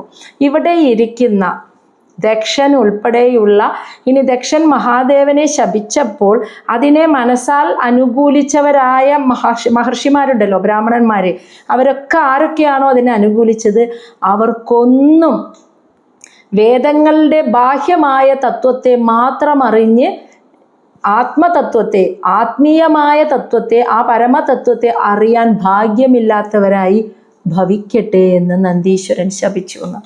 ദക്ഷനും അതെ, അവിടെയുള്ള ഇരിക്കുന്ന മഹർഷിമാരാകുന്ന ബ്രാഹ്മണന്മാരും എല്ലാവരും വേദങ്ങളൊക്കെ പഠിച്ചു, ഈ ഭൂമിയിലെ നന്നായി ധാർമ്മികമായി ജീവിക്കാനൊക്കെ പഠിച്ചു. പക്ഷേ അറിയേണ്ട പരമാത്മ തത്വത്തെ അറിയാൻ ഭാഗ്യമില്ലാതായി പോട്ടെ ഇവർക്ക് എന്ന് പറഞ്ഞ് ശപിച്ചു. അതായത് ഇവർ ആസ്തികരായി തീരട്ടെ എന്ന് പറഞ്ഞ് നന്ദീശ്വരൻ ശപിച്ചു എന്ന്. ദക്ഷനും അവിടെ ഇരിക്കുന്ന ബ്രാഹ്മണരും. ആസ്തികർ എന്ന് പറഞ്ഞാൽ വേദത്തിൽ പറഞ്ഞിരിക്കുന്നത് അക്ഷരം പ്രതി അനുസരിച്ച് ഭൗതികമായ ധർമ്മത്തിലൂടെ അനുസരിച്ച് ഈ ഭൂമിയിൽ നല്ല ഗൃഹസ്ഥാശ്രമ ജീവിതം നയിച്ച് ജീവിക്കുന്ന മര്യാദരാമന്മാരായിട്ടുള്ള ആളുകൾ, ഇവരെയാണ് ആസ്തികർ എന്ന് വിളിക്കുന്നത്. ഇവർക്ക് പരമതത്വം എന്താണെന്നൊന്നും അറിയില്ല. കാമങ്ങൾ, ഓരോ ആഗ്രഹവും കുടുംബജീവിതവും ഈ ലോകജീവിതവും സന്തോഷപൂരിതവും സമാധാനപൂരിതവുമാക്കാൻ വേദവിധി പ്രകാരമുള്ള ആചാരാനുഷ്ഠാനങ്ങളൊക്കെ പാലിച്ച് സാമൂഹ്യ മര്യാദകളൊക്കെ പാലിച്ച് ഇവർ ഇങ്ങനെ ഈ ലോകത്ത് ജീവിക്കും. കുഴപ്പമെന്താ? ചെയ്യുന്ന കർമ്മം മുഴുവൻ കാമ്യകർമ്മങ്ങളാ, നിഷ്കാമമല്ല. ഞാൻ എന്ന ഭാവത്തിലിരുന്ന് കാമ്യകർമ്മങ്ങൾ, ഓരോ ആഗ്രഹങ്ങൾ നേടിയെടുക്കാൻ വേണ്ടി കർമ്മം ചെയ്യുന്നവരായി ഭവിക്കുന്നത് കൊണ്ട് വരുന്ന ദോഷം എന്താ? ജനിമൃതികളിൽ പെട്ടുപോകും. ഇവർക്ക് മോക്ഷം വളരെ അകലെയായിരിക്കും, സാധ്യമല്ല. അപ്പോൾ കാരണം എല്ലാം ഓരോ ആഗ്രഹങ്ങൾക്ക് വേണ്ടിയാണല്ലോ ഓരോന്ന് ചെയ്യുന്നത്. അപ്പോൾ അതൊക്കെ ഞാൻ എന്ന ഭാവത്തിൽ നിന്നുകൊണ്ടും വ്യക്തിബോധത്തിൽ ഇരുന്നു കൊണ്ടും അപ്പോൾ ഇവരൊക്കെ ജനിക്കുക മരിക്കുക ഈ പുനർജന്മ ചക്രത്തിൽ ഇവർ പെട്ട് ഉഴലുന്നവരായി തീരും. ദക്ഷനെ അനുകൂലിച്ച സകല ബ്രാഹ്മണരും. അങ്ങനെയുള്ളവരെയാണ് ആസ്തികർ എന്ന് വിളിക്കുന്നത്. വേദത്തിൽ പറയുന്ന വിധിപ്രകാരം ജീവിച്ച് ജനിച്ചു മരിച്ചു പോവുക, പരമതത്വത്തെ അറിയാതെ. അങ്ങനെയുള്ളവർ ആസ്തികർ. ഇവിടെ ഇരിക്കുന്നവരൊക്കെ അങ്ങനെ ആയി തീരുന്നു പറഞ്ഞിട്ടാണ് നന്ദീശ്വരൻ ശപിക്കുന്നത്. ഇനിയാണ് നമ്മൾ ഈ തുടർന്നുള്ള 3-4 ശ്ലോകങ്ങളിൽ അതാണ് കാണുന്നത്. ശ്ലോകം 21. യഹ ഏതത് മർത്യം ഉദ്ദിശ്യ ഭഗവതി അപ്രതിദ്രുഹി ദ്രുഹ്യതി അജ്ഞഃ പൃഥഗ്ദൃഷ്ടി തത്വതഃ വിമുഖഃ ഭവേത്. എന്താ പറയണേന്നോ? യഹ, ആരൊക്കെയാണോ, ഏതത് മർത്യം, ഈ നിലനിൽക്കാത്ത ശാശ്വതമല്ലാത്ത ഈ ഒരു മർത്യം എന്ന് വെച്ചാൽ ഈ ഒരു ശരീരത്തെ ഉദ്ദിശ്യ, ശരീരത്തെ ആശ്രയിച്ച്, ശരീരമാണ് ഞാൻ എന്ന് കരുതിയിട്ട് പൃഥഗ്ദൃഷ്ടി എന്ന് വെച്ചാൽ ഭേദചിന്ത ആർക്കാ? ഞാൻ ഈ ശരീരമാണെന്ന് വിചാരിച്ചാൽ ഇത് ഞാനാണ്, അത് നിങ്ങളാണ്, അല്ലേ? അപ്പോൾ ഭേദചിന്ത വന്നില്ലേ? ഞാൻ ആത്മാവാണെന്നാ ഞാൻ കരുതുന്നതെങ്കിലാ, നിങ്ങളും ആത്മാവാ, ഞാനും നിങ്ങളൊക്കെ ഒന്നാ. ഞാൻ ശരീരമാണെന്ന് വിചാരിക്കുന്ന വ്യക്തിബോധത്തിലാണ് ഇരിക്കുന്നതെങ്കിൽ ഞാൻ വേറെ, നിങ്ങൾ വേറെ, അല്ലേ?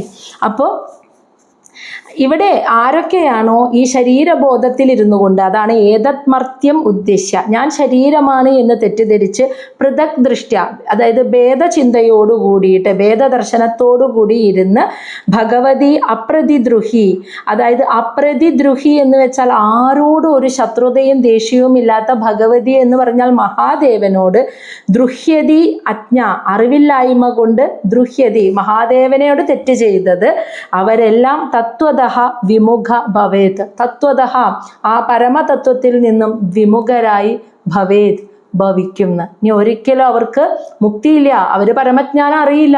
അവർ ഈ വേദങ്ങളും പഠിച്ച് അതനുസരിച്ച് അതിലെ ബാഹ്യമായ കാര്യങ്ങളിൽ ആകൃഷ്ടരായിട്ട് നല്ല സുഖമായിട്ട് ജീവിക്കാൻ വേണ്ട ആചാര അനുഷ്ഠാനം, ആ സാമൂഹ്യ മര്യാദകളൊക്കെ പാലിച്ച് ജീവിച്ച് അങ്ങനെ ജനിച്ചു മരിച്ചു പോവുള്ളൂ. പരമതത്വത്തെ അറിയാൻ ഭാഗ്യമില്ലാത്തവരായി അവർ ഭവിക്കും. ആരാണോ, അതെന്താ അങ്ങനെ പറയാൻ കാരണം എന്ന് വെച്ചാൽ ശരിക്കും ആലോചിച്ച് നോക്കിയേ, ദക്ഷൻ്റെ ഈഗോ അല്ലേ ഈ പ്രശ്നത്തിന് കാരണം. ഞാൻ കടന്നു വരുമ്പോൾ എന്നെ എൻ്റെ മരുമകൻ ബഹുമാനിക്കണം, അപ്പോൾ ഞാൻ വേറെ അവൻ വേറെ, അവൻ എൻ്റെ മകളുടെ ഭർത്താവാണ്, അപ്പോൾ ഞാൻ വേറെ അവൻ വേറെ, ഈ ചിന്തയല്ലേ ദക്ഷൻ്റെ ഈ ദേഷ്യത്തിന് കാരണം. എന്നിലിരിക്കുന്നതും അവനിലിരിക്കുന്നതും ഒരേ ആത്മാവാണെന്ന് ചിന്തിച്ചാൽ അതാണ് ഏക ചിന്ത. അപ്പോൾ ഒരു വ്യത്യാസവും ഇല്ല. മനുഷ്യർക്ക് തമ്മിൽ മാത്രമല്ല, മൃഗങ്ങളെയും ഓരോ പ്രാണികൾ തമ്മിലും ഒരു വ്യത്യാസവും ഇല്ല. എല്ലാം ഒരേ ഒരു ആത്മാവ്, ഒരേ ഒരു പ്രകൃതി എന്ന ശക്തി, ഒരേ ഒരു മായ. അവിടെ വ്യത്യാസമില്ല. അപ്പൊ ദക്ഷന്റെ ഉള്ളിൽ ഞാൻ എന്ന പ്രജാപതി ആയിട്ട് കൂടി കേട്ടോ. അപ്പോൾ ഞാൻ എന്ന അഹങ്കാരം നല്ലോണമുണ്ട്. ഞാൻ ബ്രഹ്മാവിൻ്റെ പുത്രൻ ദക്ഷ പ്രജാപതി, എന്നെ എല്ലാവരും ബഹുമാനിക്കണം. ഈ ഒരു ഈഗോ, ഈ ഒരു ശരീരബോധം ദക്ഷന്റെ ഉള്ളിലുള്ളത് കൊണ്ടാണ് ദക്ഷന് മഹാദേവൻ തന്നെ അനാദരിച്ചു എന്ന് തോന്നിയത്. മനസ്സിലായോ? കാരണം യഥാർത്ഥത്തിലായിരിക്കുന്ന മഹാദേവന്റെ അവസ്ഥ എന്താ? അത്രയും ഹയർ ലെവലില് മമതയുമില്ല, ശത്രുതയും ഇല്ലാതെ എല്ലാത്തിൽ നിന്നും മുക്തനായിരിക്കുന്ന ഭാവമാണ് അദ്ദേഹം. ബാലൻസ്ഡ് ആയിട്ടുള്ള അവസ്ഥയുടെ അപ്പുറത്തേക്ക് കടന്ന ആളാണ് പരമശിവൻ, അല്ലേ? നമ്മൾ ബാലൻസ് ആവുക എന്ന് പറഞ്ഞാൽ എന്താ? അത് ഈ ഭൗതിക ലോകത്ത് ജീവിക്കുമ്പോൾ ആ കുടുംബജീവിതവും ആത്മീയ ജീവിതവും ബാലൻസ് ചെയ്ത് കൊണ്ടുപോകാം. അപ്പം എല്ലാത്തിലും ഒരു ബാലൻസിങ് ഉണ്ടാവും. അദ്ദേഹം അതിൻ്റെ അപ്പുറത്തേക്ക് കടന്ന വ്യക്തിയാണ്. അതുകൊണ്ട് അങ്ങനെയുള്ള ഒരു ദേവനാണ്. അതുകൊണ്ട് അദ്ദേഹത്തിൻ്റെ കയ്യിൽ നിന്നും ആ ഒരു സാമൂഹ്യ മര്യാദകളൊന്നും അതിൻ്റെ ലെവല് അപ്പുറത്തേക്ക് കടന്നതുകൊണ്ട് ഇവിടെ ഈ ഒരു കുടുംബജീവിതവും ആത്മീയ ജീവിതവും ബാലൻസ് ചെയ്ത് കൊണ്ടുപോകേണ്ട ആവശ്യം അദ്ദേഹത്തിന് ഇല്ല. അദ്ദേഹത്തിൻ്റെ തലം അതാണ്. ആ തലം എന്താണെന്ന് ദക്ഷന് മനസ്സിലാകാഞ്ഞിട്ടല്ല, ഞാൻ എന്ന അഹങ്കാരം. അതാണ് ദക്ഷന്റെ ഈ ഒരു ദേഷ്യമുണ്ടാവാനുള്ള കാരണം. അപ്പം ഞാൻ എന്ന ശരീരബോധത്തിൽ നിന്നാണ് ദക്ഷൻ ഈ ഭേദചിന്ത, ഞാൻ വേറെ ശിവൻ വേറെ എന്നൊക്കെയുള്ള ചിന്തയുണ്ടായതും ഇങ്ങനെ ഭഗവാനെ അപമാനിക്കാൻ കാരണവും എന്ന് നന്ദീശ്വരന് മനസ്സിലായപ്പോൾ നന്ദീശ്വരൻ ശപിച്ചത് എന്താ? ഇവിടെ ആരൊക്കെയാണോ ഞാൻ എന്ന ശരീരബോധത്തിൽ ഇരുന്നു കൊണ്ട് ആ ഭേദചിന്ത വെച്ച് ആരോടും ഒരു ശത്രുതയും ദേഷ്യവും ഇല്ലാതിരിക്കുന്ന അത്രയും പരിശുദ്ധനായ മഹാദേവനെ അറിവില്ലായ്മ കൊണ്ട് അപമാനിച്ചതും അതിന് കൂട്ടുനിന്നതും അവരൊന്നും ആ പരമതത്വത്തെ അറിയാൻ ഭാഗ്യമില്ലാത്തവരായി ഭവിക്കട്ടെ. അവരെന്നും ഇങ്ങനെ ആസ്തികന്മാരായി വേദവും പഠിച്ച് അതനുസരിച്ച് ജീവിച്ച് കാമ്യകർമ്മങ്ങൾ ചെയ്ത് ജീവിച്ച് ജനിച്ചു മരിച്ചു പോവുള്ളൂ എന്ന് ശപിച്ചു. ശ്ലോകം 22. ഗൃഹേഷു കൂടധർമ്മേഷു സക്തഃ ഗ്രാമ്യസുഖ ഇച്ഛയാ കർമ്മതന്ത്രം വിദനുദേ വേദവാദ വിപന്നധീ. ഗൃഹേഷു കുടുംബജീവിതത്തിൽ, കൂടധർമ്മേഷു ഞാൻ ധാർമ്മികമായിട്ടാണ് കുടുംബജീവിതം നയിക്കുന്നത് എന്ന് വിചാരിച്ചിട്ട്, അതൊരു തെറ്റായ ധാരണയാണ്, വിചാരിച്ച് സക്തഹ ആ കുടുംബജീവിതത്തിനോട് ആകൃഷ്ടനായി ഗ്രാമ്യ സഖ ഇച്ഛയ കുടുംബജീവിതമാകുന്ന ആ സന്തോഷത്തിൽ ആഗ്രഹിച്ച്, അതായത് ഈ ലോകത്ത് നല്ല ഒരു കുടുംബജീവിതം നയിക്കണമെന്ന് ആഗ്രഹിച്ച് ആ സന്തോഷത്തിൽ അതിൽ ആസക്തനായി ഈ വേദങ്ങളൊക്കെ പഠിച്ച് അതിൽ പറയുന്ന ആചാര അനുഷ്ഠാന മര്യാദകളൊക്കെ പാലിച്ച് ധാർമ്മികമായി കുടുംബജീവിതം നയിക്കുന്നവനാണ് എന്ന് തെറ്റിദ്ധരിച്ച് ജീവിക്കുന്ന മനുഷ്യൻ, അവന് പറ്റുന്നത് എന്താ? വേദവാദ വിപന്നധി. വേദവാദം എന്ന് വെച്ചാൽ വേദങ്ങളെ പറയുന്ന കാര്യങ്ങളൊക്കെ ബാഹ്യകർമ്മങ്ങളൊക്കെ പഠിച്ച്, വിപന്നതി എന്ന് വെച്ചാൽ ബുദ്ധി നശിച്ചു പോവാന്ന്. അതായത് അതിൻ്റെ പരമതത്വത്തെ, അതിൻ്റെ പിന്നിലുള്ള സത്സങ്കല്പത്തെ അറിയില്ല, പരമതത്വത്തെ അറിയില്ല, ഒളിഞ്ഞിരിക്കുന്ന തത്വത്തെ അറിയില്ല. പുറമേ കാണുന്ന മന്ത്രവും പഠിച്ച് അതിൻ്റെ ഫലശ്രുതിയും പഠിച്ച് എൻ്റെ ജീവിതം സന്തോഷകരമാക്കാൻ അതും ചൊല്ലി ഇങ്ങനെ ജീവിക്കുക. അതാണ് വേദവാദ. വേദത്തിൻ്റെ ബാഹ്യകർമ്മങ്ങളെ പഠിച്ച് ബുദ്ധി ബുദ്ധി നശിച്ചവരായ ഇങ്ങനെയുള്ളവർ കർമ്മതന്ത്രം വിദനുദേ കാമ്യകർമ്മങ്ങൾ ചെയ്ത് വിദനുദേ എന്ന് വെച്ചാൽ അനുഷ്ഠിച്ച് ഈ ഭൂമിയിൽ ജീവിക്കും. കാമ്യകർമ്മം എന്ന് വെച്ചാൽ ഓരോരോ ആഗ്രഹം നേടിയെടുക്കാൻ വേദത്തിൽ പറയുന്ന രീതിയിലുള്ള പ്രാർത്ഥനയും നാമജപമൊക്കെ ചെയ്ത് മര്യാദയും ആചാരാനുഷ്ഠാനങ്ങളൊക്കെ പാലിച്ച് ജീവിച്ച് സംഭവിക്കുന്നത് എന്താ? ജനിമൃതി ചക്രത്തിൽ അവർ പെട്ടുപോകും. കാമ്യകർമ്മങ്ങളാ ഞാൻ എന്ന അഹങ്കാരവും. അപ്പോൾ ചെയ്യുന്നതിനൊക്കെ പ്രാരാബ്ധം വരും. ആ കർമ്മഫലങ്ങൾ അനുഭവിക്കാൻ ജനിച്ചും മരിച്ചും വന്നും പോയും ഒരിക്കലും മോക്ഷം കിട്ടാതെ അവർ ആയിത്തീരുന്നു, വന്നു ഭവിക്കുന്നു. അപ്പം അങ്ങനെ ആയി തീരട്ടെ ഇവിടെ ഇരിക്കുന്ന ബ്രാഹ്മണരും ദക്ഷനും. മനസ്സിലായ? കുടുംബജീവിതം അത് ധാർമ്മികമായിട്ടാണ്. ഞാനിപ്പോൾ ദക്ഷൻ ആ അഹങ്കാരമാണല്ലോ. സജ്ജനങ്ങളുടെ പെരുമാറ്റച്ചട്ടം എന്താണെന്നൊക്കെ ഞാൻ പറയാമെന്ന് പറഞ്ഞിട്ടാണല്ലോ സംസാരിച്ചു തുടങ്ങിയത്. സജ്ജനങ്ങൾ എന്ന് പറഞ്ഞാൽ ഈ വേദങ്ങളൊക്കെ പഠിച്ച് നല്ല രീതിയിൽ ചിന്തിച്ച് പൂജയും നാമജപവും ഒക്കെ നടത്തി നല്ല കുടുംബജീവിതം നയിച്ച് ധാർമ്മികമായി ജീവിക്കുന്നവർ ഇങ്ങനെയൊക്കെ പെരുമാറണം, ഇങ്ങനെയൊക്കെ ജീവിക്കണം എന്ന് വേദങ്ങളിൽ എഴുതി വെച്ചിട്ടുണ്ട്. അപ്പോൾ അവരങ്ങനെയാണ് പെരുമാറേണ്ടത്. അങ്ങനെയുള്ളവരെയാണ് ആസ്തികർ എന്ന് വിളിക്കുന്നത്. പക്ഷെ അവരുടെ കുഴപ്പം എന്താണെന്ന് വെച്ചാൽ അവരറിയേണ്ടതിനെ അറിയില്ല.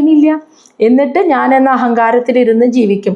അങ്ങനെ ജനിമൃതികളിൽ പെട്ടുപോകേണ്ടവരായി തീരും ഇവിടെ ഇരിക്കുന്ന എല്ലാ ബ്രാഹ്മണരും ദക്ഷനെ അനുകൂലിച്ച ബ്രാഹ്മണരും ദക്ഷനും. ഇതാണ് ആ ശാപം. ശ്ലോകം 23. ബുദ്ധ്യ പര അഭിദ്യായിന്യ വിസ്മൃത ആത്മഗതി പശു സ്ത്രീകാമഃ സഹ അസ്തു അതിതരാം ദക്ഷ ബസ്തമുഖഃ അജിരാത്.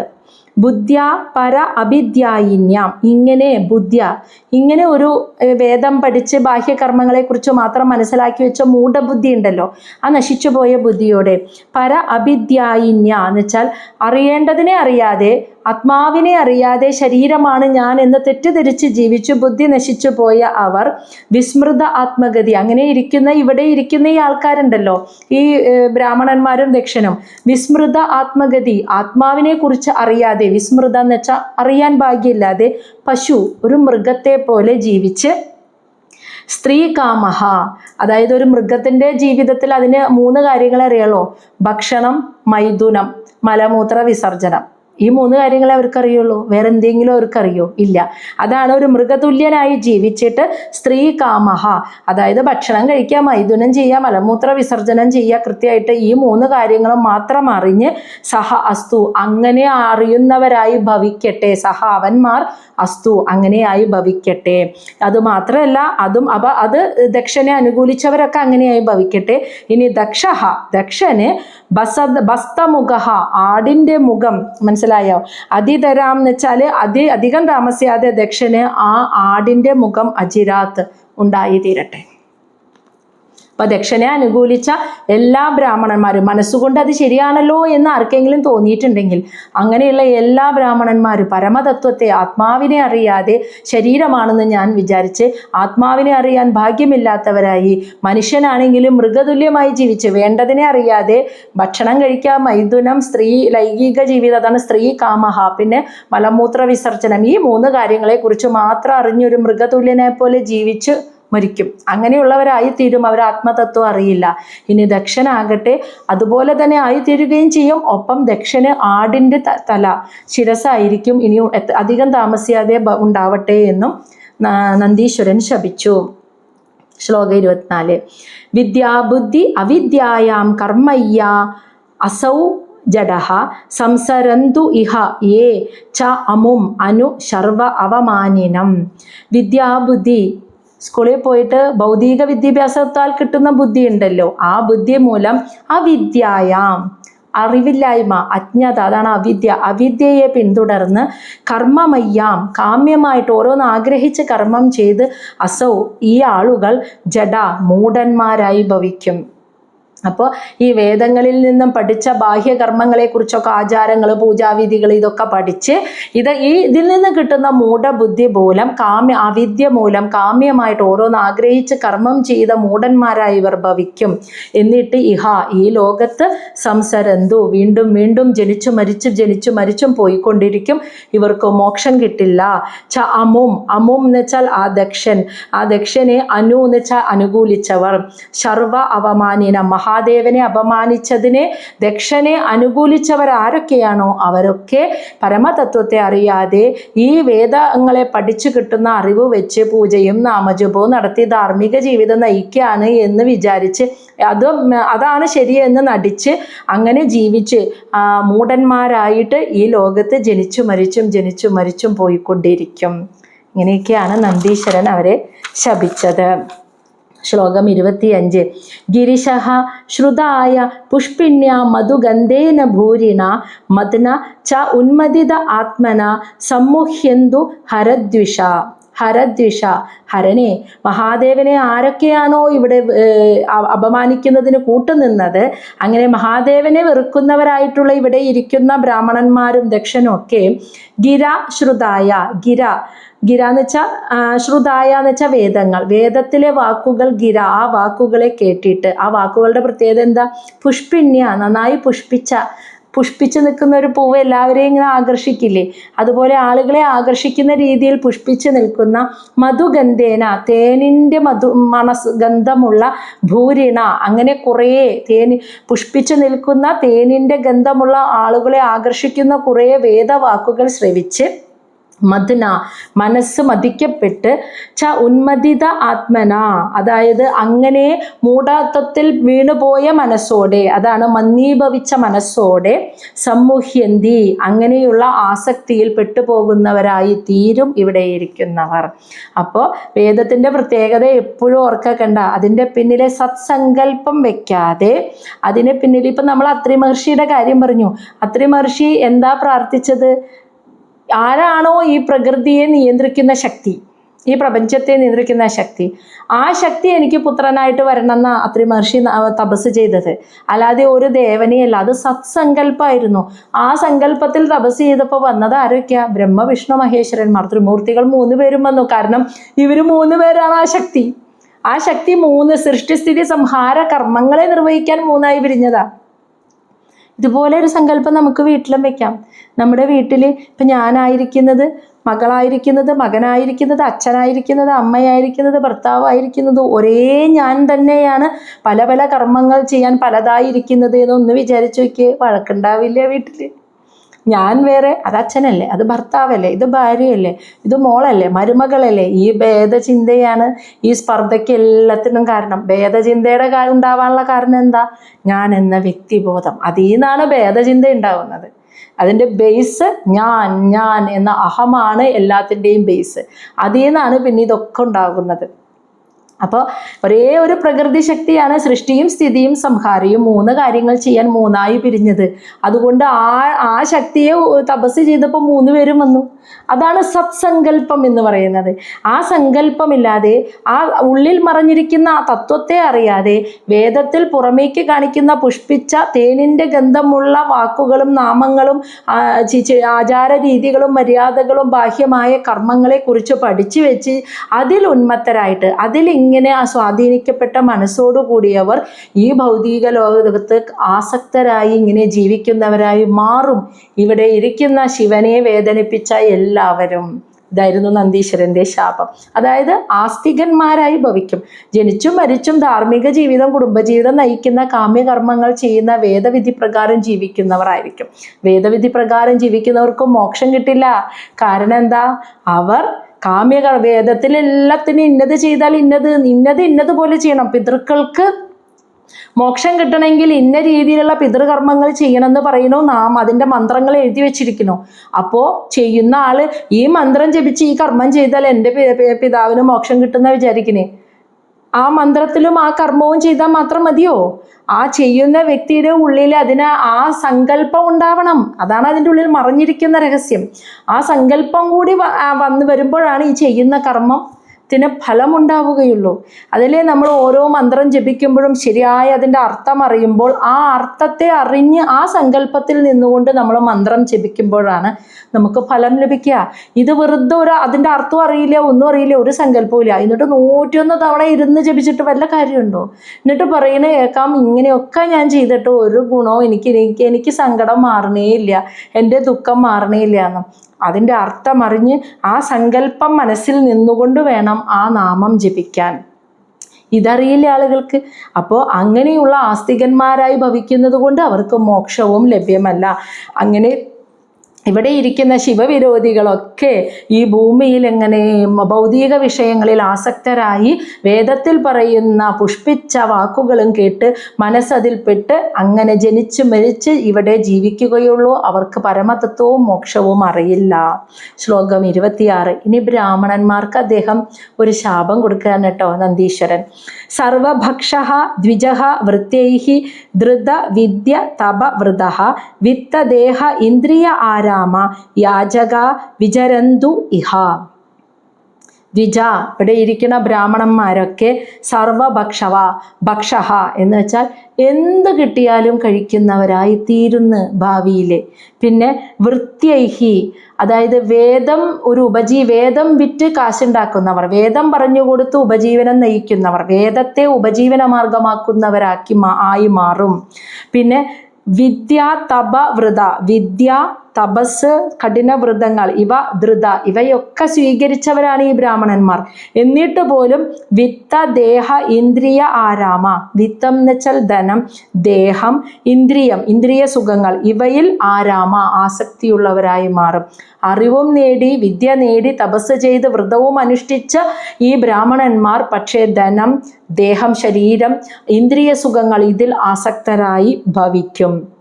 മാത്രമല്ല ഈ ഭൂമിയിൽ യാചക വിചരന്തു, ബ്രാഹ്മണന്മാർ യാചകന്മാരെ പോലെ അലഞ്ഞു തിരിഞ്ഞ് നടക്കുമെന്ന് ബ്രാഹ്മണരെ ശപിച്ചു എന്ന്. അവിടെ ഇരിക്കുന്ന ആ സദസ്സിൽ പങ്കെടുക്കാൻ വന്ന ബ്രാഹ്മണർ എന്ന് വെച്ചാൽ മഹർഷിമാരുണ്ടല്ലോ, അവർ ബ്രാഹ്മണരാണല്ലോ, അവരെയും ശപിക്കുകയാണ്. അവർ എന്താര് കൊടുത്തതാലും ഭക്ഷിക്കുന്നവരായിരിക്കും. പിന്നെ അവർക്ക് ബ്രാഹ്മണൻ എന്ന വാക്കിൻ്റെ അർത്ഥം എന്താ? ബ്രഹ്മത്തെ അറിഞ്ഞവൻ എന്നാണ്. ആ അറിഞ്ഞ ബ്രഹ്മത്തിനെ, ആ അറിവിനെ, അതിനെയാണ് വേദം എന്ന് പറയുന്നത്. അതിനെ അവർ മറ്റുള്ളവർക്ക് പറഞ്ഞു കൊടുക്കുന്നത്, ഉപജീവന മാർഗമാക്കുന്ന, വേദത്തെ വിറ്റ് കാശാക്കി ജീവിക്കുന്നവരായിരിക്കും ബ്രാഹ്മണർ. അവരറിവ് പകർന്നു കൊടുക്കുന്നത്. പിന്നെ തപസ്സും വ്രതവും അറിവും ഒക്കെ നേടിയ ഇവർ പക്ഷേ ധനത്തിനും ശരീരസുഖത്തിനും ഇന്ദ്രിയ സുഖങ്ങളിലും രമിച്ച് ആസക്തരായി കഴിയുന്നവരായിരിക്കും. പിന്നെ അവർ ഈ ഭൂമിയിൽ അലഞ്ഞു തിരിഞ്ഞ് നടക്കുന്നവരായി തീരും. നിങ്ങളുടെ പ്രശ്നം മാറണോ? ഞാൻ വന്ന് പൂജ ചെയ്തു തരാം, എനിക്ക് ഇത്ര പൈസ തരണം എന്ന് പറഞ്ഞ് യാചിച്ച് അലഞ്ഞു തിരിഞ്ഞ് നടക്കുന്നവരായി ഭവിക്കും ബ്രാഹ്മണന്മാർ. ഇങ്ങനെയൊക്കെയായിരുന്നു. ചെറിയ ശാപമല്ല അല്ലേ? നന്ദീശ്വരൻ ദക്ഷനെയും അതിനെ അനുകൂലിച്ച ബ്രാഹ്മണന്മാർക്കും കൊടുത്ത ശാപം. ഇത് കേട്ടപ്പോൾ അവിടെ ഉണ്ടായിരുന്ന മഹർഷിമാരിൽ പ്രമുഖനായിരുന്ന ഭൃഗു മഹർഷിക്ക് അത് ഇഷ്ടപ്പെട്ടില്ല. അപ്പോൾ ഭൃഗു മഹർഷി തിരിച്ച് നന്ദീശ്വരനെയും ശിവനെ അനുകൂലിക്കുന്ന അനുയായികളായിട്ടുള്ളവരെയും ഒന്നടങ്കം തിരിച്ച് തിരിച്ചൊരു ശാപം അങ്ങോട്ട് കൊടുക്കുകയാണ് കേട്ടോ ഭൃഗു മഹർഷി. ശ്ലോകം 27 ഒന്ന് കേട്ടു നോക്കൂ. ഒരു നല്ല കാര്യത്തിന് കൂടിയ സഭയായിരുന്നു. അവിടെയാണ് ഈ ശാപവും പ്രതിശാപവും നടക്കണേന്ന് ഓർക്കണം കേട്ടോ. ശ്ലോകം 27 തസ്യ ഏവം വദത ശാപം ശ്രുത്വാ ദ്വിജകുലായ വൈ ഭൃഗുഹു പ്രത്യസൃജത് ശാപം ബ്രഹ്മദണ്ഡം ദുരത്യയം. തസ്യ ഏവ ആ നന്ദീശ്വരൻ്റെ ഏവം ഇപ്രകാരമുള്ള വദത ശാപം, ആ ശാപവാക്കുകൾ ശ്രുത്വ കേട്ടിട്ട് ദ്വിജകുലായ ബ്രാഹ്മണന്മാര് യാചകരെ പോലെയാവും, പിന്നെ ആസക്തിയുള്ളവരാവും, പിന്നെ വേദം വിറ്റ് ജീവിക്കുന്നൊക്കെയല്ലേ പറഞ്ഞത്. ബ്രാഹ്മണന്മാർക്ക് നേരെയുള്ള നന്ദീശ്വരൻ്റെ ഇപ്രകാരമുള്ള ശാപം കേട്ടിട്ട് ഭൃഗുഹു, അവിടെ ഇരുന്ന ഭൃഗു മഹർഷി പ്രത്യസൃജ് ശാപം, മറ്റൊരു ശാപം, അത് ബ്രഹ്മദണ്ഡമാകുന്ന ആ ശാപം ദുരത്യയം എന്ന് വെച്ചാൽ ലംഘിക്കാൻ കഴിയാത്ത, ഒരിക്കലും ലംഘിക്കാൻ കഴിയാത്ത, അതായത് അവർ ശപിച്ചു കഴിഞ്ഞാൽ പിന്നെ അതിനെ ഭഗവാൻ പോലും അതിനെ മാറ്റില്ല എന്ന്, ഒരിക്കലും ലംഘിക്കാൻ കഴിയാത്ത ബ്രഹ്മദണ്ഡം എന്ന് വെച്ചാൽ ബ്രാഹ്മണ ശാപം, അത് പ്രത്യസൃജത് ആ ശാപത്തെ തിരിച്ചു കൊടുത്തു എന്നു. പ്രത്യസൃജത് എന്ന് വെച്ചാൽ തിരിച്ചു കൊടുത്തു എന്ന് നന്ദീശ്വരന് തിരിച്ചു കിട്ടിയ ശാപത്തിന്റെ പ്രത്യേകത എന്താ? ബ്രഹ്മദണ്ഡം എന്നാണ് അതിനെ പറയാ. ബ്രഹ്മദണ്ഡം എന്ന് വെച്ചാൽ ബ്രാഹ്മണ ശാപം. അതിന്റെ പ്രത്യേകത എന്താന്ന് വെച്ചാൽ അത് നടന്നേയിരിക്കും, അതിനെ പിന്നെ മാറ്റാൻ പറ്റില്ല എന്നൊന്നും, മുറിക്കാൻ പറ്റില്ല അതിനെ, അത് ലംഘിക്കാൻ കഴിയാത്തതാണ്, അത് നടന്നിരിക്കും. നമുക്കറിയാം സനകാദികൾ ജയവിജയന്മാരെ ശപിച്ചപ്പോൾ മഹാവിഷ്ണുവിനെ വന്നിട്ട് പറഞ്ഞത് ഇനി അത് മാറ്റാൻ പറ്റില്ല, കാരണം ബ്രാഹ്മണ ശാപാണ്, അത് തലയ്ക്ക് മീതെ വന്ന ഒരക്ഷയുമില്ല, അത് അനുഭവിച്ച് തന്നെ അടങ്ങുള്ളൂ. അപ്പോൾ ബ്രാഹ്മണശാപം കിട്ടിയ പിന്നെ രക്ഷയില്ല, അത് അനുഭവിക്കേണ്ടതായിട്ട് തന്നെ വരും.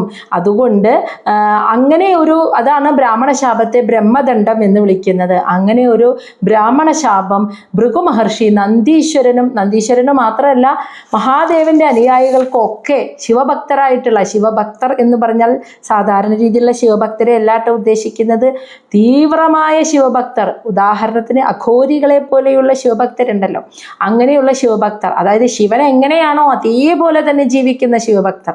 അല്ലാതെ സാധാരണ മഹാദേവന്റെ നാമം ജപിച്ചിരിക്കുന്നവരെല്ലാം ഇവിടെ പറയുന്നത്. തീവ്രമായ അങ്ങനെയുള്ള ശിവഭക്തന്മാർക്കും ശിവന്റെ അനുയായികൾക്കും തിരിച്ച് ഭൃഗുമഹർഷി ശാപം കൊടുത്തു. എന്താണ് ആ ശാപം എന്ന് ഒന്ന് ഉദാഹരണമായിട്ട് പറയാം. നിങ്ങളൊക്കെ നാസ്തികരായി തീരട്ടെ എന്ന്. അതായത് നാസ്തികർ എന്ന് പറഞ്ഞാൽ വേദവിധി പ്രകാരം ജീവിക്കാൻ അറിയാത്തവരായി തീരട്ടെ, മാന്യമര്യാദ രീതിയിൽ ജീവിക്കാൻ അറിയാത്തവരായി തീരട്ടെ. ശിവനെ പോലെ എന്താ പറയുക, ശ്മശാനവാസിയായിട്ടും ആരൊരു മര്യാദയില്ലാതെയും ഉറക്ക ചിരിച്ചും കരഞ്ഞും ആളുകളോടൊക്കെ ദേഷ്യപ്പെട്ടും, അതായത് സാമൂഹ്യ മര്യാദകൾ, ആചാര അനുഷ്ഠാന നിയമ രീതികളൊന്നും അറിയാത്ത നാസ്തികന്മാരായി ഭവിക്കട്ടെ. ഇവരെയാണ് വേദവിധി പ്രകാരമല്ലാതെ ജീവിക്കുന്നവർ, അവരെയാണ് നാസ്തികർ എന്ന് വിളിക്കുന്നത്. വേദവിധി പ്രകാരം ജീവിക്കുന്നവർ ആസ്തികർ. മനസ്സിലായ? അപ്പോൾ നന്ദീശ്വരൻ ബ്രാഹ്മണന്മാരെ ശപിച്ചത് നിങ്ങൾ ആസ്തികരായി തീരട്ടെ, നിങ്ങൾക്ക് മോക്ഷമൊന്നും കിട്ടില്ല, വേദവിധി പ്രകാരം കാമ്യകർമ്മങ്ങളും ചെയ്ത് ജീവിക്കുന്നവരാവട്ടെ. ഭൃഗു മഹർഷി ശിവഭക്തരെയും അതുപോലെ നന്ദീശ്വരനെയും ശപിച്ചത് നിങ്ങൾ നാസ്തികരായി തീരട്ടെ. അതായത് സാമൂഹ്യ മര്യാദ എന്തെന്നറിയാത്ത, വേദവിധി പ്രകാരം ജീവിക്കാൻ അറിയാത്ത, ആ മാന്യമര്യാദകളൊന്നും അറിയാത്ത നാസ്തികരായി തീരട്ടെ നിങ്ങൾ. അവർക്ക് സമൂഹത്തിലുള്ള ആൾക്കാരുമായി പൊരുത്തപ്പെടാൻ പറ്റില്ല. അതല്ലേ അഘോരികളൊക്കെ സമൂഹത്തിൽ ജീവിക്കേണ്ട ഒരു സ്ഥലത്ത് പോയിരിക്കുന്നത്. നമ്മൾ കുംഭമേളയ്ക്ക് പോയപ്പോൾ കണ്ടിട്ടുണ്ടാവും അല്ലേ, അധികവും ശിവഭക്തരല്ലേ അവിടെ വരിക, ശൈവസം പിന്തുടരുന്നവരാണ് അവിടെ വരിക. അവരെ അഘോരികളെ കണ്ടിട്ടില്ലേ, ഭസ്മൊക്കെ പൂശി ജടാധാരികളായിട്ട് അവരുടെ ഒരു വേഷവും അവരുടെ ഒരു നൃത്തം ചെയ്തും, വസ്ത്രങ്ങളൊന്നും ചിലപ്പോൾ ഉണ്ടാവില്ല, പൂർണ്ണ നഗ്നരായിരിക്കും, എന്നിട്ട് നൃത്തം ചെയ്തും ഡാൻസ് കളിച്ചും ഉറക്ക പാട്ട് പാടിയും അലറിയും ചിരിച്ചും കോപിച്ചും ഒക്കെ ആയിരിക്കും. ഒരു ബാലൻസ്ഡ് അല്ലാണ്ടായിരിക്കും അവരെ കാണുക അല്ലേ. അവരെയാണ് നാസ്തികർ എന്ന് വിളിക്കുന്നത്. വേദവിധി പ്രകാരം ജീവിക്കുന്നവർ വളരെ ബാലൻസ്ഡ് ആയിരിക്കും അല്ലേ. പക്ഷേ എന്താ കുഴപ്പം, അവർ കാമ്യകർമ്മങ്ങളിൽ പെടുന്നവർക്ക് അവർക്ക് മോക്ഷം ഉണ്ടാവില്ല. ഇവിടെ ആ ഒരു സാമൂഹ്യ മര്യാദ, ആ ഒരു ബാലൻസ്ഡ് ആയിട്ടുള്ളവരായിരിക്കില്ല ശിവഭക്തരും ശിവന്റെ ഭൂതഗണങ്ങളും എന്ന് ഭൃഗു മഹർഷി തിരിച്ചു ശപിക്കുക. അതാണ് കാണുന്നത്. ഭവവൃതധര യേച്ച താൻ സമനുവൃതഃ പാഗണ്ഡിനഃ തേ ഭവന്തു സദ്ശാസ്ത്ര പരിപന്തിനഃ.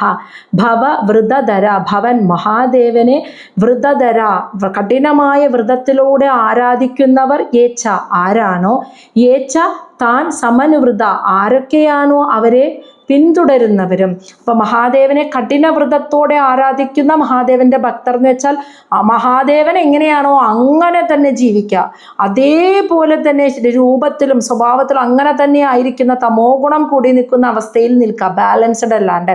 അപ്പൊ അങ്ങനെയുള്ള അതേപോലെ ജീവിക്കുന്നവരും അതിനെ സമനുവൃത എന്ന് വെച്ചാൽ പിന്തുടരുന്നവരും, ആ വഴി പോകാൻ ഇഷ്ടപ്പെട്ട് അവരെ പിന്തുടരുന്നവരും അവരുടെ അനുയായികളും. സദ്ശാസ്ത്ര പരിപന്തിന, സദ്ശാസ്ത്ര പരിപന്തിന എന്ന് വെച്ചാൽ വേദശാസ്ത്ര അനുശാസനങ്ങളെ, വേദശാസ്ത്രങ്ങളിൽ പറയുന്ന രീതിക്കനുസരിച്ച് ജീവിക്കാത്ത ഇവർ, പാഗണ്ഡിനഃ തേ ഭവന്തു, തേ ഇവർ പാഗണ്ഡന്മാർ എന്ന പേരിൽ ഭവന്തു ആയിത്തീരുന്ന. പാഗണ്ഡന്മാർ എന്ന് വെച്ചാൽ നാസ്തികർ, അതായത് വേദവിധി അറിയാതെ ജീവിക്കുന്നവർ, അതാണ് പാഗണ്ഡന്മാർ എന്ന് പറയുന്നത്. സാമൂഹ്യ മര്യാദകൾ, ആചാര അനുഷ്ഠാനങ്ങളെയൊക്കെ ലംഘിച്ച് വേദവിധി പ്രകാരം ധാർമ്മികമായി ഭൗതിക ധർമ്മം എന്തെന്നറിയാത്തവർ, മനസ്സിലായ?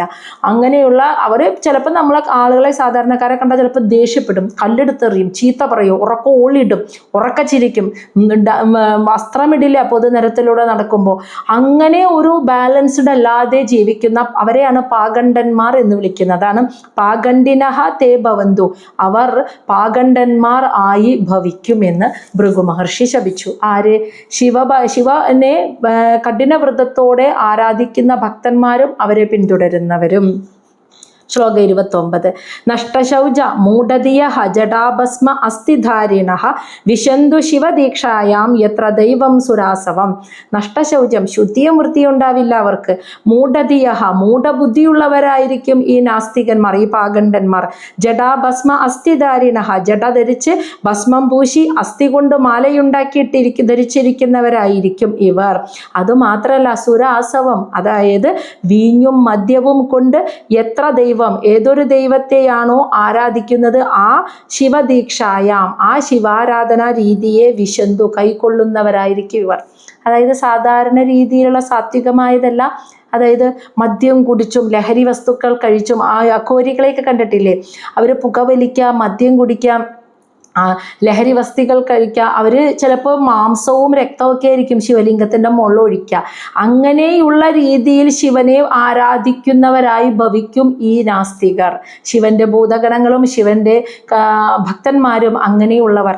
അതാണ് മദ്യം, വീഞ്ഞ്, ഈ വക സാധനങ്ങൾ, ദുഷിച്ച സാധനങ്ങൾ കൊണ്ട് ഭഗവാനെ ആരാധിക്കുക. എത്ര ദൈവം, ഏതൊരു ദൈവത്തെയാണോ ശിവദീക്ഷായാം ആരാധിക്കുന്ന ആ ശിവാരാധന വിശന്തു കൈക്കൊള്ളുന്നവരായിരിക്കും ശിവൻ്റെ ഭക്തന്മാർ.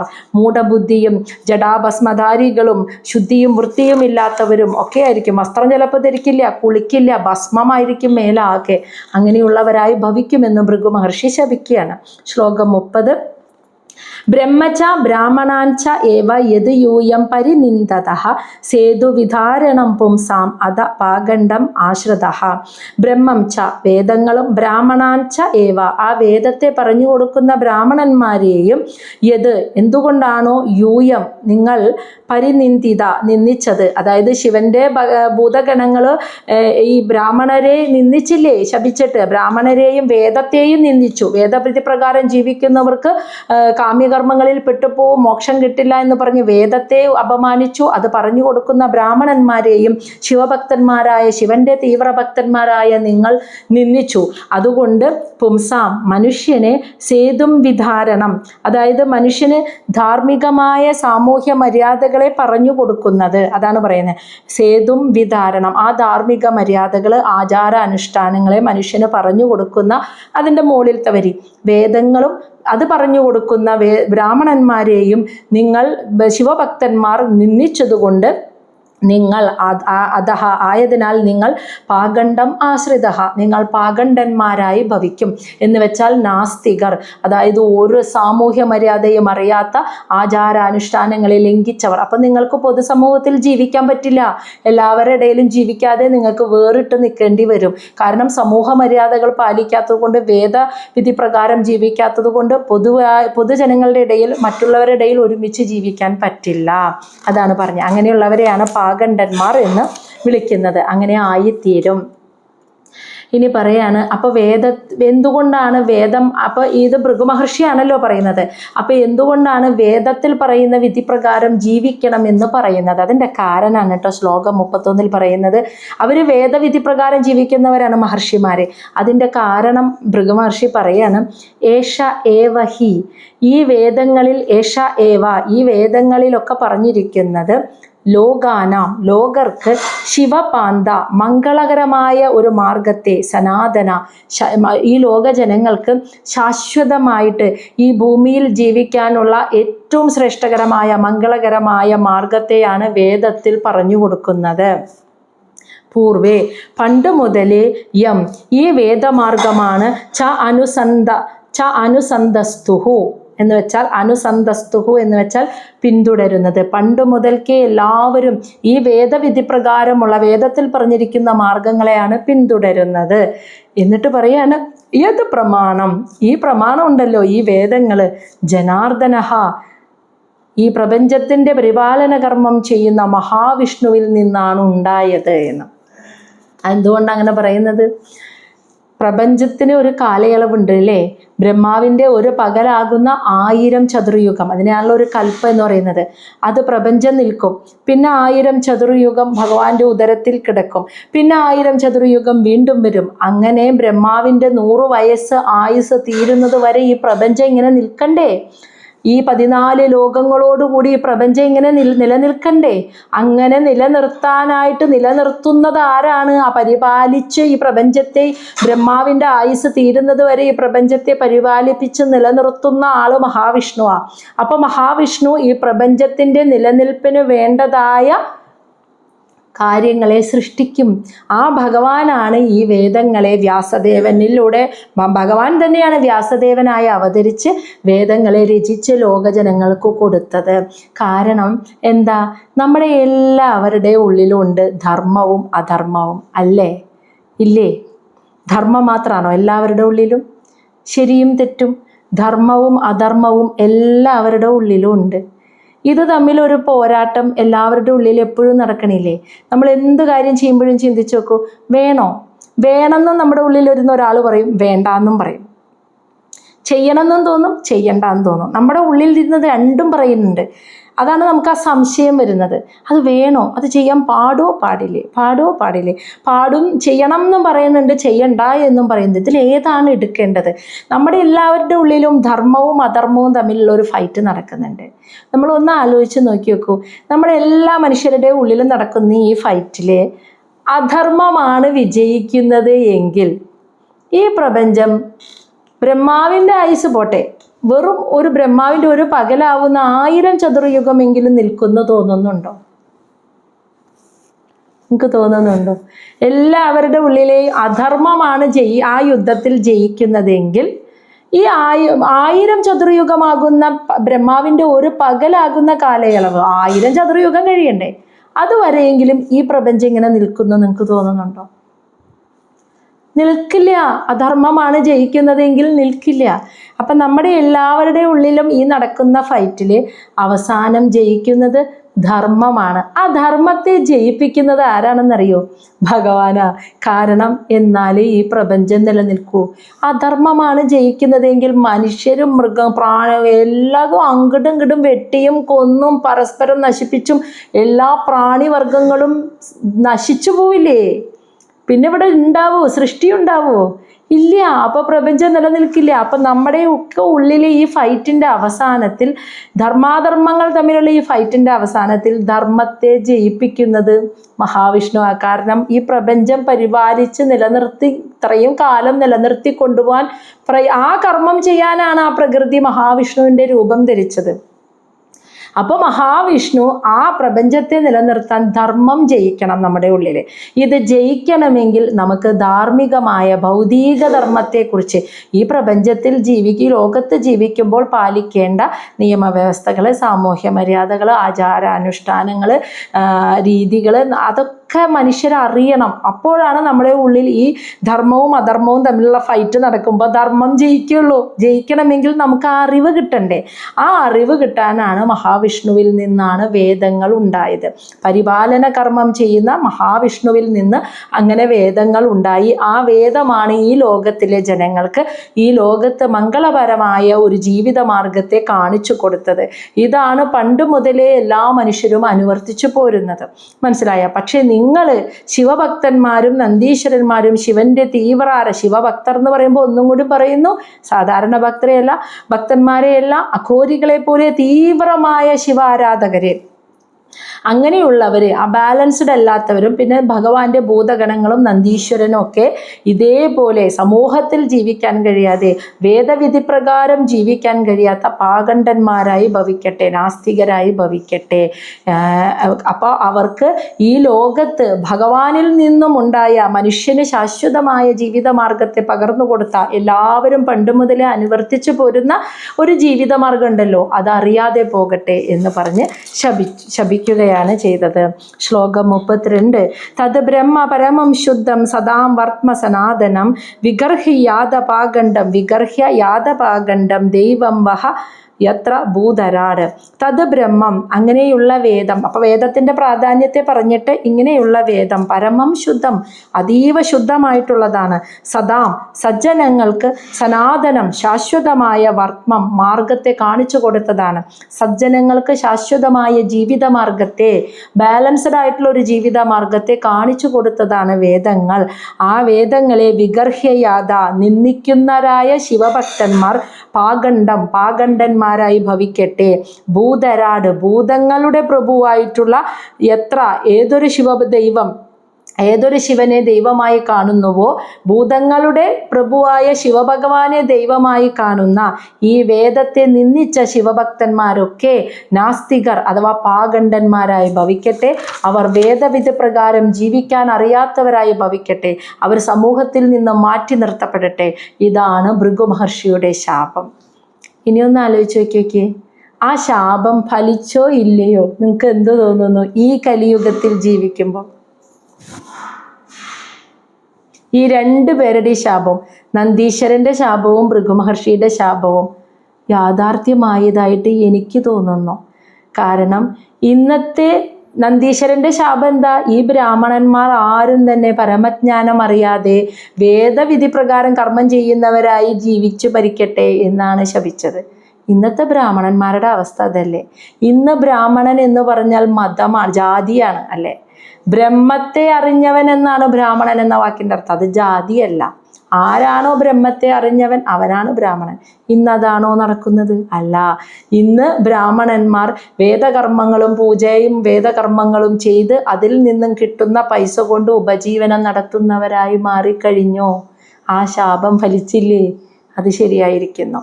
ഇനി തിരിച്ച് ഭൃഗു മഹർഷിയുടെ ശാപം ഒന്ന് ആലോചിച്ചേക്കേ. ശിവഭക്തന്മാരായ തീവ്ര ശിവാരാധനക്കാര്, അതായത് ശിവനാണ് ഞാൻ എന്ന് വിചാരിച്ച് ശിവനെ പോലെ ജീവിക്കാൻ ഇറങ്ങി പുറപ്പെട്ട അഘോരികളെ പോലെയുള്ള ശിവഭക്തന്മാർ സമൂഹത്തിൽ കാണുന്നുണ്ടോ? അവരെ ഇല്ല. അവരെ നമ്മൾ കുംഭമേളയ്ക്കൊക്കെ കാണുന്നതല്ലേ? എന്താ അവരുടെ കോലം? അവരെന്താ കാണിക്കുന്നത്?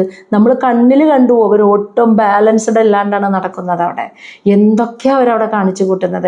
ഒരു സാധാരണമായി നമ്മുടെ നാട്ടിൽ നിന്നൊക്കെ പോകുന്നവർക്ക് ഒരിക്കലും അവരെ അംഗീകരിക്കാൻ പറ്റില്ല. അവരുടെ രീതികളെ, അവരുടെ ആ കാര്യങ്ങളെ അംഗീകരിക്കാൻ പറ്റണില്ല. അതായത് ഒട്ടും ബാലൻസ്ഡ് അല്ലാത്ത, വേദത്തിൽ പറഞ്ഞിരിക്കുന്നതിന് നേരെ വിപരീതമായിട്ടാണ് ആ ഭക്തന്മാർ ജീവിക്കുന്നത് ഇന്ന്, അല്ലേ? എല്ലാത്തിൽ നിന്നും വിട്ടു നിന്നിട്ട്. അപ്പോൾ അന്നത്തെ 2 പേരുടെ, നന്ദീശ്വരൻ്റെ ശാപവും ഭൃഗുമഹർഷിയുടെ ശാപവും നടന്നു. അത് നമുക്ക് ശരിക്കും മനസ്സിലാവുന്നുണ്ട്. ശ്ലോകം 33 മൈത്രേയ ഉവാച തസ്യ ഏവം വദത ശാപം ഭൃഗോഹോ സഹ ഭഗവാൻ ഭവഃ നിശ്ചക്രാമ തതഃ കിഞ്ചിത് വിമന ഇവ സാനുഘ. അങ്ങനെ കഴിയാറായി. തസ്യ ആ ഏവം ഇപ്രകാരം വദത ശാപം, മൈത്രേയ മഹർഷി വിദുരരോട് പറയാണ്, ഇപ്രകാരമുള്ള ശാപവാക്കുകൾ ഭൃഗോഹോ, ഭൃഗു മഹർഷിയുടെയും നന്ദീശ്വരൻ്റെയും ഇപ്രകാരമുള്ള ശാപവാക്കുകൾ കേട്ടിട്ട് സഹ ഭഗവാൻ ഭവഃ, ആ ഭഗവാനായിട്ടുള്ള മഹാദേവൻ നിശ്ചക്രാമതഃ, അവിടെ നിന്ന് ഇറങ്ങിപ്പോയി, ആ സദസ്സിൽ നിന്ന്.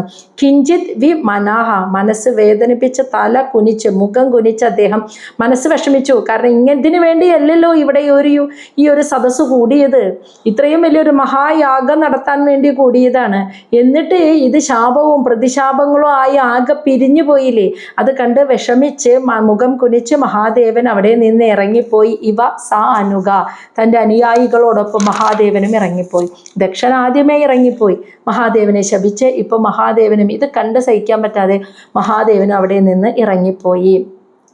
അവിടെ നമ്മൾ മനസ്സിലാക്കേണ്ടത്, ഈ ശപിക്കുന്ന എല്ലാവരിലും ഉണ്ട് ഈഗോ, അല്ലേ? അവരുടെ ഒക്കെ ഉള്ളിൽ ഞാനുണ്ട്. അതുകൊണ്ടാണ് അവർക്ക് ഈ വേർതിരിവും ഈ ശാപവും ഒക്കെ തോന്നുന്നത്.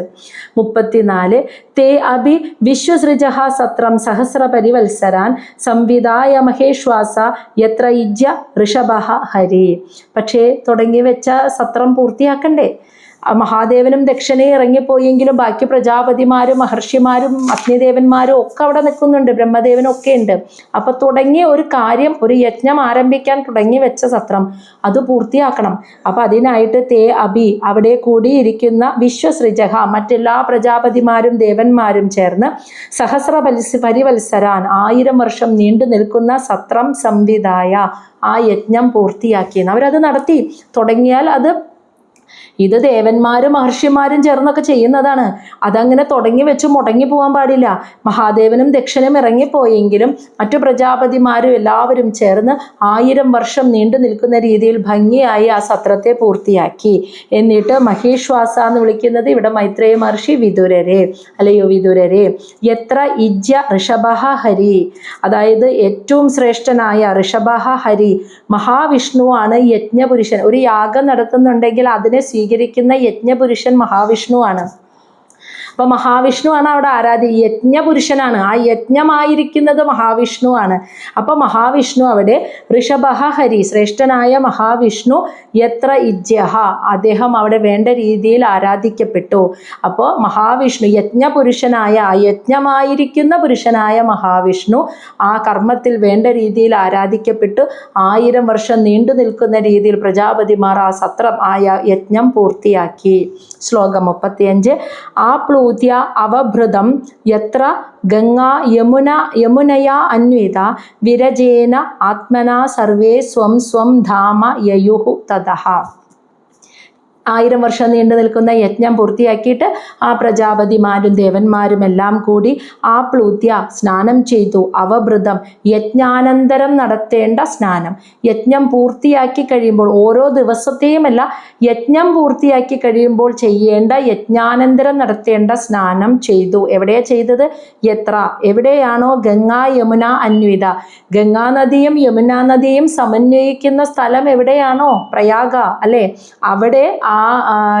അവിടെ വെച്ച് അവിടേക്ക് വന്നിട്ട് ഈ ദേവന്മാരും ഋഷിമാരും ആ യജ്ഞാനന്തരമുള്ള സ്നാനം ചെയ്തിട്ട് വിരജേന നിർമ്മലരായി തീർന്നു. വിരജേന രജോഗുണം കുറഞ്ഞവർ, അതായത് പരിശുദ്ധരായി തീർന്നിട്ട് ആത്മന മനസ്സാൽ പരിശുദ്ധരായി തീർന്നു, കർമ്മം പൂർത്തിയാക്കി. അങ്ങനെ സർവേ അവരെല്ലാവരും സ്വന്തം ധാമം അവരുടെ സ്വന്തം ഭവനത്തിലേക്ക് തഥ അതിനുശേഷം യയു തിരിച്ചുപോയി. അപ്പോൾ അവരെല്ലാവരും 1000 വർഷം അങ്ങനെയൊക്കെ പ്രശ്നങ്ങൾ ഉണ്ടായാൽ മനംനൊന്ത് മഹാദേവനും പോയതിന് ശേഷം അവരത് മുടക്കിയില്ല. അവർ തുടർന്ന് ആ യജ്ഞം 1000 വർഷം പൂർത്തിയാക്കി മഹാവിഷ്ണുവിനെ വേണ്ട രീതിയിൽ ആരാധിച്ചു. എന്നിട്ട് യജ്ഞാനന്തരമുള്ള സ്നാനം ചെയ്യാൻ പ്രയാഗയിൽ ചെന്നു. ഗംഗാ യമുന നദികൾ സമന്വയിക്കുന്ന അവിടെ സ്നാനം ചെയ്തു വന്ന് അങ്ങനെ പൂർണ്ണ പരിശുദ്ധരായ ദേവന്മാരും മഹർഷിമാരും എല്ലാവരും അവനവൻ്റെ ഗൃഹത്തിലേക്ക് തിരിച്ചുപോയി എന്ന്. അതോടെ നമ്മുടെ 2ാമത്തെ അധ്യായം അവസാനിച്ചു.